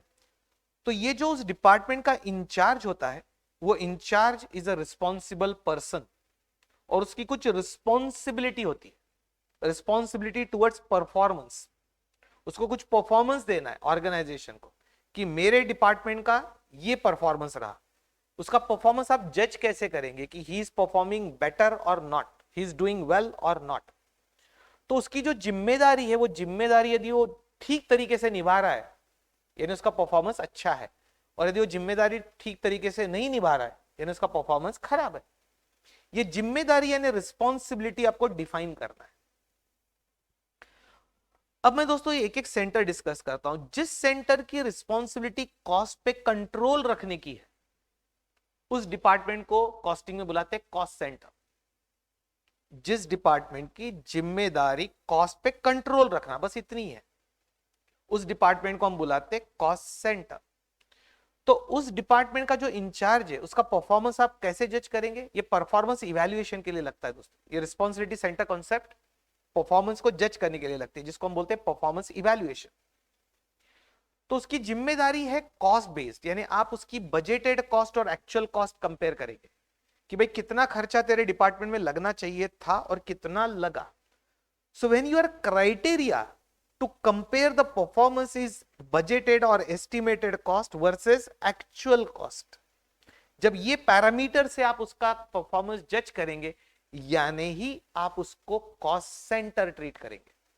तो उसकी जिम्मेदारी कभी भी क्या रहेगी? मिनिमाइजेशन ऑफ कॉस्ट, कॉस्ट को कंट्रोल में रखना उसकी जिम्मेदारी। एग्जांपल के लिए ले लो प्रोडक्शन डिपार्टमेंट। प्रोडक्शन डिपार्टमेंट में मेजॉरिटी खर्चा होता है, इनकम तो होती नहीं। मैं प्रोडक्शन डिपार्टमेंट की बात कर रहा हूं, सेल्स की नहीं। तो प्रोडक्शन डिपार्टमेंट में कॉस्ट ऑफ प्रोडक्शन को कम रखना जरूरी है। तो आप प्रोडक्शन मैनेजर का परफॉर्मेंस कैसे जज करेंगे? कॉस्ट ऑफ प्रोडक्शन कितनी आई भाई, और कितनी आनी चाहिए थी। यदि उससे ज्यादा आई तो you are not doing well, और कॉस्ट जितनी आनी चाहिए थी उतनी है, उससे कम आई means you are doing well, you are eligible for bonus. तो आपका जो क्राइटेरिया है परफॉर्मेंस कंपैरिजन का क्राइटेरिया, यदि कॉस्ट है, यानी एक्सपेक्टेड कॉस्ट और एक्चुअल कॉस्ट को कंपेयर करके आप उसका परफॉर्मेंस जज करते हैं उस डिपार्टमेंट का, तो उस डिपार्टमेंट को हम बुलाते हैं कॉस्ट सेंटर। अब इस लॉजिक से बाकी भी समझो। Revenue centre, naturally revenue centre यानी वो डिपार्टमेंट जिसकी जिम्मेदारी रेवेन्यू जनरेशन की है। Revenue centre is that department whose responsibility is to generate revenue for the organisation. और उसका परफॉर्मेंस आप कैसे जज करेंगे? उस सेंटर का, उस रिस्पॉन्सिबिलिटी सेंटर का परफॉर्मेंस या उस मैनेजर का परफॉर्मेंस कैसे जज करेंगे? एक्सपेक्टेड रेवेन्यू या budgeted revenue versus actual revenue. यदि उसका एक्चुअल रेवेन्यू यानी सेल्स ज्यादा है देन एक्सपेक्टेड, यानी ही इज डूइंग बेटर, और यदि उसका एक्सपेक्टेड रेवेन्यू से उसका एक्चुअल रेवेन्यू कम है, यानी his performance is not good. तो यदि परफॉर्मेंस जज करने का क्राइटेरिया रेवेन्यू बेस्ड है, तो हम उस रिस्पॉन्सिबिलिटी सेंटर को क्या बुलाते हैं? Revenue centre. ध्यान रहे दोस्तों, रिस्पॉन्सिबिलिटी सेंटर एक कॉमन नाम है, रिस्पॉन्सिबिलिटी सेंटर के 4 डिवीजन है। रिस्पॉन्सिबिलिटी कॉस्ट बेस्ड है तो उसको कॉस्ट सेंटर बुलाओ, रिस्पॉन्सिबिलिटी रेवेन्यू बेस्ड है तो रेवेन्यू सेंटर बुलाओ। जैसे all sales departments are all revenue centres, क्योंकि उनकी जिम्मेदारी सेल्स रेवेन्यू जनरेट करके देने की है, तो sales departments are revenue centres. इस पे से एक बात याद है दोस्तों, गवर्नमेंट ऑफ इंडिया को रेवेन्यू कहां से मिलता है? गवर्नमेंट ऑफ इंडिया को रेवेन्यू मिलता है, हम जो टैक्सेस देते हैं ना दोस्तों, उससे मिलता है। जो आप टैक्सेशन सब्जेक्ट में पढ़ने वाले, हम 2 टाइप के टैक्सेस गवर्नमेंट को देते हैं, एक डायरेक्ट टैक्स और एक इनडायरेक्ट टैक्स, जिसको आईडीटी बुलाते हैं। डायरेक्ट टैक्स और इनडायरेक्ट टैक्स, डायरेक्ट टैक्स यानी इनकम टैक्स जो आप आपके जेब से देते, और आईडीटी यानी इनडायरेक्ट टैक्स। इनडायरेक्ट टैक्स यानी जो जीएसटी है दोस्तों, जो मैं आपसे लेके, आपने जो ट्यूशन फीस पे की ना दोस्तों, उसमें आपने जीएसटी भी पे किया, 18% जीएसटी है उसमें, वो जीएसटी मैंने आपसे लेके गवर्नमेंट को दिया। यस, तो आपसे लेके गवर्नमेंट को दिया, गया आपके जेब से, लेकिन दिया मैंने। देने के लिए मैं मीडिएटर हूं, मैं आपसे पैसा वसूल करके गवर्नमेंट को दूंगा। तो वो जीएसटी का जो पैसा है, goods and service tax, GST, वो इनडायरेक्ट टैक्स है, और इनकम टैक्स डायरेक्ट टैक्स है। तो जीएसटी आपके जेब से गवर्नमेंट को गया इनडायरेक्टली थ्रू मी, इसलिए उसको बुलाते हैं इनडायरेक्ट टैक्स। एनीवे, मैं जो बात पे था, गवर्नमेंट को रेवेन्यू मिलता है डायरेक्ट और इनडायरेक्ट टैक्स से, ये टैक्सेशन का रेवेन्यू। इसीलिए आप जब भी टैक्सेशन पढ़ेंगे, आपको पढ़ाया जाएगा कि ये जो दोनों टैक्सेस है, ये आते हैं under ministry of finance. Government में एक मिनिस्ट्री ऑफ फाइनेंस है, और मिनिस्ट्री ऑफ फाइनेंस में एक डिपार्टमेंट ऑफ रेवेन्यू है। मिनिस्ट्री ऑफ फाइनेंस के अंडर में एक डिपार्टमेंट ऑफ रेवेन्यू है, और डिपार्टमेंट ऑफ रेवेन्यू वो रेवेन्यू सेंटर है, वो डिपार्टमेंट ऑफ रेवेन्यू। और डिपार्टमेंट ऑफ रेवेन्यू में 2 डिपार्टमेंट्स है, एक डायरेक्ट टैक्स डिपार्टमेंट और एक इनडायरेक्ट टैक्स डिपार्टमेंट। उनकी जिम्मेदारी रेवेन्यू जनरेट करके देने की गवर्नमेंट को। तो गवर्नमेंट में भी यही क्लासिफिकेशन यूज होता है, मिनिस्ट्री ऑफ फाइनेंस और उसमें डिपार्टमेंट ऑफ रेवेन्यू, और डिपार्टमेंट ऑफ रेवेन्यू में डायरेक्ट टैक्स और इनडायरेक्ट टैक्स। जस्ट एग्जांपल के लिए बताया आपको। अब चलते हैं हम प्रॉफिट सेंटर पे। आपको जिस डिवीजन या डिपार्टमेंट से प्रॉफिट एक्सपेक्टेड है, इन उसको आप टारगेट काय का दे रहे हैं? प्रॉफिट का। आप किसी डिपार्टमेंट या डिवीजन को प्रॉफिट का टारगेट दे रहे कि तुझसे इतना प्रॉफिट होना अगले साल, यानी आप उसका परफॉर्मेंस किस बेसिस पे जज करेंगे? प्रॉफिटेबिलिटी के बेसिस पे। तो उस डिपार्टमेंट या डिवीजन को बुलाओ प्रॉफिट सेंटर। एक्चुअली जिस डिपार्टमेंट में आपको कॉस्ट भी कंट्रोल में रखना है और रेवेन्यू की भी जिम्मेदारी है उस डिपार्टमेंट की, आप उसको प्रॉफिट सेंटर ही बुला दो, यानी दोनों की जिम्मेदारी आ जाती ना दोस्तों। कैसे दोनों की जिम्मेदारी आती? प्रॉफिट निकालने के लिए आपको क्या करना पड़ेगा? उस डिवीजन को रेवेन्यू माइनस कॉस्ट, और प्रॉफिट बढ़ाने के लिए उसको क्या करना पड़ेगा? Yes, to increase the revenue और डिक्रीज द कॉस्ट। तो अपने आप दोनों पे कंट्रोल हो जाएगा। Are you getting it? तो जो डिपार्टमेंट में रेवेन्यू भी जनरेट होता है और खर्चा भी लगता है, तो आप उस डिपार्टमेंट या डिवीजन को क्या ट्रीट करो? Profit centre. उसको प्रॉफिट की रिस्पॉन्सिबिलिटी दे दो। तेरे से अगले साल हमको 1 करोड़ का प्रॉफिट होना, फिर उसका जो एक्चुअल प्रॉफिट है उससे कंपैरिजन करो कि उसने 1 करोड़ रुपए आपको कमा के दिए या नहीं दिए, उस बेसिस पे उसका परफॉर्मेंस जज होगा। माय डियर फ्रेंड्स, एक सेंटेंस में बार बार यूज कर रहा हूं, responsibility centre concept is use for performance evaluation. जैसे आप स्टूडेंट्स हो, आपका परफॉर्मेंस किस बेसिस पे इवैल्यूएट होगा? On the basis of marks. So marks is a criteria to जज योर परफॉर्मेंस। वैसे ही ऑर्गेनाइजेशन में, कमर्शियल वर्ल्ड में, यदि क्राइटेरिया टू जज the performance is cost, then you are a cost centre. If criteria to judge your performance is revenue, then you are a revenue center. If criteria to judge your performance is based on profit, then you are a profit center. और profit निकालने के लिए you have to calculate that department's revenue minus cost. और एक है दोस्तों which is called investment center. अब ये इन्वेस्टमेंट सेंटर और profit centre, they are similar to each other. ये दोनों बहुत सिमिलर है, इसमें फर्क बहुत छोटा सा है, वो आपने समझना है। प्रॉफिट सेंटर में आप उसको जो टारगेट देते हो प्रॉफिट का, वो एब्सोल्यूट टर्म्स में देते हो। एब्सोल्यूट टर्म्स में प्रॉफिट बोलते हो, इतने लाख प्रॉफिट होना, इतने करोड़ प्रॉफिट होना, या प्रॉफिट पर यूनिट इतना होना, इस टर्म्स में आप उसको प्रॉफिट का टारगेट देते हो। और investment centre is one where profit, वो भी प्रॉफिट सेंटर ही है, लेकिन उसमें प्रॉफिट का टारगेट आरओआई बेस्ड है। पता है आपको आरओआई क्या है? Return on investment. Return on investment, यानी कितनी इन्वेस्टमेंट पे कितना रिटर्न मिला, उस बेसिस पे आप उसका प्रॉफिट जज करते हो, तो उस सेंटर को बुलाते हैं इन्वेस्टमेंट सेंटर। दोस्तों जिस डिवीजन या डिपार्टमेंट में कॉस्टली मशीनरीज या असेट्स यूज होती है ना, जिसमें बहुत इन्वेस्टमेंट करनी पड़ती है, प्रॉफिट कमाने के लिए बहुत इन्वेस्टमेंट लगती है ज्यादा, उस डिपार्टमेंट या डिवीजन को आप बुलाते हैं इन्वेस्टमेंट सेंटर। समझो मैंने यहाँ इन्वेस्टमेंट सेंटर को टारगेट दिया कि मुझे तुझसे आरओआई चाहिए 20%, यानी जितना भी इन्वेस्टमेंट तेरे डिवीजन में होगा उस पर 20% प्रॉफिट कमा के चाहिए। यदि वो डिपार्टमेंट का इंचार्ज बोलता है सर मेरी मशीनरी सब आउटडेटेड हो गई, मुझे 1 करोड़ रुपए और चाहिए to invest in latest machinery and technology, मैं बोलूंगा ले ले 1 करोड़, लेकिन पहले की इन्वेस्टमेंट है 5 करोड़ तेरे डिपार्टमेंट में, तू 1 करोड़ और मांग रहा है, दिए, लेकिन अभी इन्वेस्टमेंट कितनी होगी तेरे डिवीजन में 6 करोड़, तो मुझे 6 करोड़ पे फिर 20% प्रॉफिट चाहिए। 6 करोड़ इंटू 20% यानी प्रॉफिट का टारगेट हो गया 1.2 करोड़। यानी प्रॉफिट की फिगर कहां से आएगी, इन्वेस्टमेंट इंटू आरओआई करके। तो आपका जो टारगेट है प्रॉफिट जज करने का या क्राइटेरिया वो आरओआई बेस्ड है, return on investment based, then it is called investment centre. अभी बहुत समझाने की कोशिश की मैंने दोस्तों, उसमें से ये जो 3 है ना, ये काम में सीए फाइनल में ज्यादा आते हैं, क्योंकि सीए फाइनल के सिलेबस में परफॉर्मेंस इवैल्यूएशन भी है।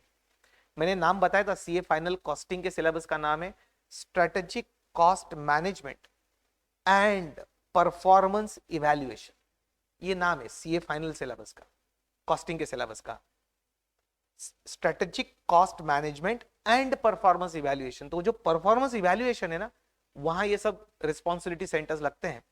तो ये 3 सेंटर का काम वैसे सीए फाइनल में ज्यादा पड़ेगा, लेकिन इंटरमीडिएट लेवल पे इसका काम ज्यादा पड़ेगा, कॉस्ट सेंटर का, स्पेशली ओवरहेड टॉपिक में ज्यादा पड़ेगा। कॉस्ट सेंटर कॉन्सेप्ट इंटरमीडिएट में ज्यादा काम में आती है। तो मैं कॉस्ट सेंटर को थोड़ा और डिस्कस करता हूं, थोड़ा डिटेल में। तो इस कॉस्ट सेंटर कॉन्सेप्ट को, वो भी वहां प्रिंटेड है दोस्तों, इंटरमीडिएट में इसका ज्यादा इंपॉर्टेंस है, इसलिए इसको थोड़ा ज्यादा डिस्कस कर रहा हूं, बाकी सीए फाइनल में आपने पढ़ना ही है। अ centre for which standard or budgeted amount of cost is predetermined and used for cost control is called cost center। मैंने आपको बताया ना, कॉस्ट के बेसिस पे कंपैरिजन करेंगे आप परफॉर्मेंस का, budgeted cost versus actual cost, to keep the cost in control. Purpose is cost पे कंट्रोल रखना है आपको, राइट। बजटेड कॉस्ट या स्टैंडर्ड कॉस्ट को एक्चुअल कॉस्ट के साथ आप कंपेयर करेंगे, यानी आप उसको कॉस्ट सेंटर ट्रीट कर रहे हैं। और ये स्टैंडर्ड कॉस्टिंग में भी आपको पढ़ना है, क्योंकि cost control is covered in standard costing. अब ये कॉस्ट सेंटर्स 2 टाइप के हैं, इंस्टीट्यूट ने कॉस्ट सेंटर को 2 टाइप में डिवाइड किया, वो कौन से, तो एक है स्टैंडर्ड कॉस्ट सेंटर। अब ये समझो क्या है standard cost centre. It is the cost centre where input output relationship is clear and measurable. Input output relationship is clear and measurable, यानी भाई इतनी कॉस्ट लगी तो इतना आउटपुट आना चाहिए, या इतने आउटपुट के लिए इतनी कॉस्ट लगनी चाहिए। आप ऐसा रिलेशन लगा सकते, इनपुट आउटपुट रिलेशन लगा सकते। जैसे मैंने 1 यूनिट बनाया, 1 यूनिट फिनिश गुड्स का बनाया, तो 1 यूनिट के लिए खर्चा 120 रुपीज यदि लगना चाहिए, तो मैंने 1000 यूनिट्स बनाए तो कितना लगना चाहिए, ये आप निकाल सकते, क्योंकि वहां इनपुट आउटपुट रिलेशनशिप है, इतने इनपुट में इतना आउटपुट आता है, इतने खर्चे में इतना प्रोडक्शन होता है। ये रिलेशनशिप जहां मेजरेबल है उसको बुलाते हैं standard cost centre. Hence, these cost centers are used for variance analysis purpose। variance analysis है ना स्टैंडर्ड कॉस्टिंग, हम स्टैंडर्ड कॉस्टिंग को दूसरा नाम वेरिएंस एनालिसिस बोलते हैं। तो ऐसे सेंटर में कॉस्ट कंट्रोल करने के लिए आपको वेरिएंस एनालिसिस लगाना है, and the manager is held responsible for adverse cost variances. थोड़ा सा समझाता हूं, स्टैंडर्ड कॉस्टिंग में बहुत डिटेल में पढ़ना है इसको। जैसे मैंने अभी बोला कि 120 रुपीज 1 यूनिट को बनाने का खर्चा लगना चाहिए था, और आपने 1000 यूनिट्स प्रोड्यूस किए, तो 1000 यूनिट्स प्रोड्यूस करने के लिए खर्चा कितना लगना चाहिए था, 120 पे 3 जीरोस, यानी 1,20,000 खर्चा लगना चाहिए था। इस 1,20,000 को बुलाते हैं स्टैंडर्ड कॉस्ट। स्टैंडर्ड कॉस्ट, इतनी कॉस्ट लगनी चाहिए थी, और समझो एक्चुअल कॉस्ट लगी 1,50,000। इसके डिफरेंस को, यानी स्टैंडर्ड कॉस्ट 1,20,000 लगनी चाहिए थी, क्योंकि 1 यूनिट को 120 लगनी चाहिए थी, तो 1000 यूनिट्स को 1,20,000 लगनी चाहिए थी, लेकिन एक्चुअल में खर्चा लग गया आपको 1,50,000। तो difference between standard cost and actual cost, इस डिफरेंस को यानी ₹30,000 को बुलाते कॉस्ट वेरिएंस। इसका नाम है cost variance. Variance is a difference difference between standard cost and actual cost. इस 30,000 कॉस्ट वेरिएंस के लिए that person, that production manager is responsible. तो जो प्रोडक्शन मैनेजर के डिपार्टमेंट में 30,000 खर्चा ज्यादा लगा, उससे पूछा जाएगा भाई 30,000 खर्चा ज्यादा क्यों लगा, right? So that person will be held responsible for 30,000 adverse cost variance. खर्चा ज्यादा लगा है, वो वेरिएंस एडवर्स है. खर्चा कम लगा रहता तो हम उसको बोलते हैं वेरिएंस इज फेवरेबल, राइट? खर्चा ज्यादा लगा इसलिए it is called adverse cost variance for which he will be held responsible. तो ऐसे कॉस्ट सेंटर को हम बुलाते हैं स्टैंडर्ड कॉस्ट सेंटर. और variance is the difference between standard cost and actual cost. ये सब डिटेल में आपको पढ़ना है स्टैंडर्ड कॉस्टिंग चैप्टर. दूसरा, डिस्क्रिशनरी कॉस्ट सेंटर. यानी कॉस्ट सेंटर के उन्होंने दो टाइप कर दिए, एक स्टैंडर्ड कॉस्ट सेंटर और एक discretionary cost centre. Discretionary cost centre में it is the cost centre where input output relationship is not clear. Discretionary cost centre में your input output relationship is not clear and output is not measurable. आप output को गिन नहीं सकते, count नहीं कर सकते. जैसे प्रोडक्शन डिपार्टमेंट में आप गिन सकते कितने यूनिट्स बने, ऐसे आप गिन नहीं सकते. You can not measure the output क्योंकि आउटपुट नॉन मेजरेबल है और वहां इनपुट आउटपुट रिलेशनशिप नहीं है. एग्जाम्पल के लिए देखते कौन कौन से. हेंस पहली बात तो ऐसे डिपार्टमेंट में यानी ऐसे कॉस्ट सेंटर में actual cost is compared with budgeted cost, standard cost नहीं.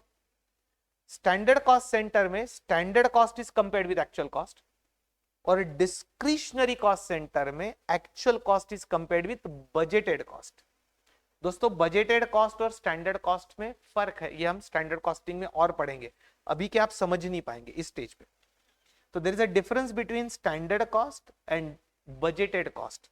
जो हम कहां पढ़ेंगे, ये डिफरेंस कहां पढ़ेंगे, स्टैंडर्ड कॉस्टिंग.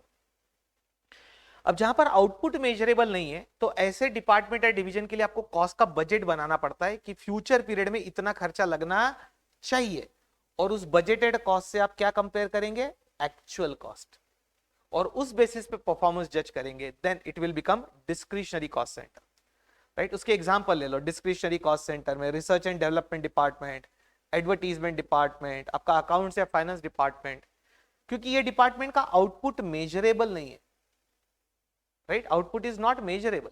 जैसे प्रोडक्शन डिपार्टमेंट में कितने यूनिट्स बने ये आप गिन सकते, वैसे आप नहीं गिन सकते. कहां पर, research and development, advertisement department, accounts department. तो यहाँ आउटपुट मेजरेबल नहीं है और आउटपुट मेजरेबल नहीं है इसीलिए आप उसका खर्चे का एक बजट बनाएंगे पूरे साल भर का और बजटेड कॉस्ट से एक्चुअल कॉस्ट कंपेयर करेंगे for the purpose of cost control. और जहां पर इनपुट आउटपुट रिलेशनशिप मेजरेबल है वहां आप एक्चुअल आउटपुट के लिए, जो आपने एक्चुअल आउटपुट प्रोड्यूस किया, उस आउटपुट के लिए कितना खर्चा लगना चाहिए था वो निकाला जाता है. उस आउटपुट के लिए, एक्चुअल आउटपुट के लिए कितना खर्चा लगना चाहिए था, उस खर्चे को बुलाते हैं standard cost for actual output.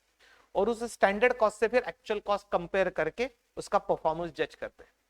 तो कॉस्ट सेंटर हुए दो टाइप के, एक स्टैंडर्ड कॉस्ट सेंटर जहां पर हम स्टैंडर्ड कॉस्टिंग लगाएंगे भी, वेरिएंस एनालिसिस करेंगे वहां पर, और दूसरा है डिस्क्रिशनरी कॉस्ट सेंटर. दोस्तों मेरे ख्याल से आज का टाइम अपना खत्म होते आ रहा है, right? So we will stop here today, right? So let's stop here today क्योंकि घड़ी मुझे बता रही है कि आज का टाइम ऑलमोस्ट खत्म होते आ रहा है, आपको दूसरे लेक्चर को भागना है. तो जो बची हुई और भी कॉन्सेप्ट्स हैं उधर, हाँ दोस्तों, कॉस्ट सेंटर के बाद कॉस्ट यूनिट और बाकी भी कॉन्सेप्ट्स हैं. So will discuss the remaining concepts tomorrow, not today.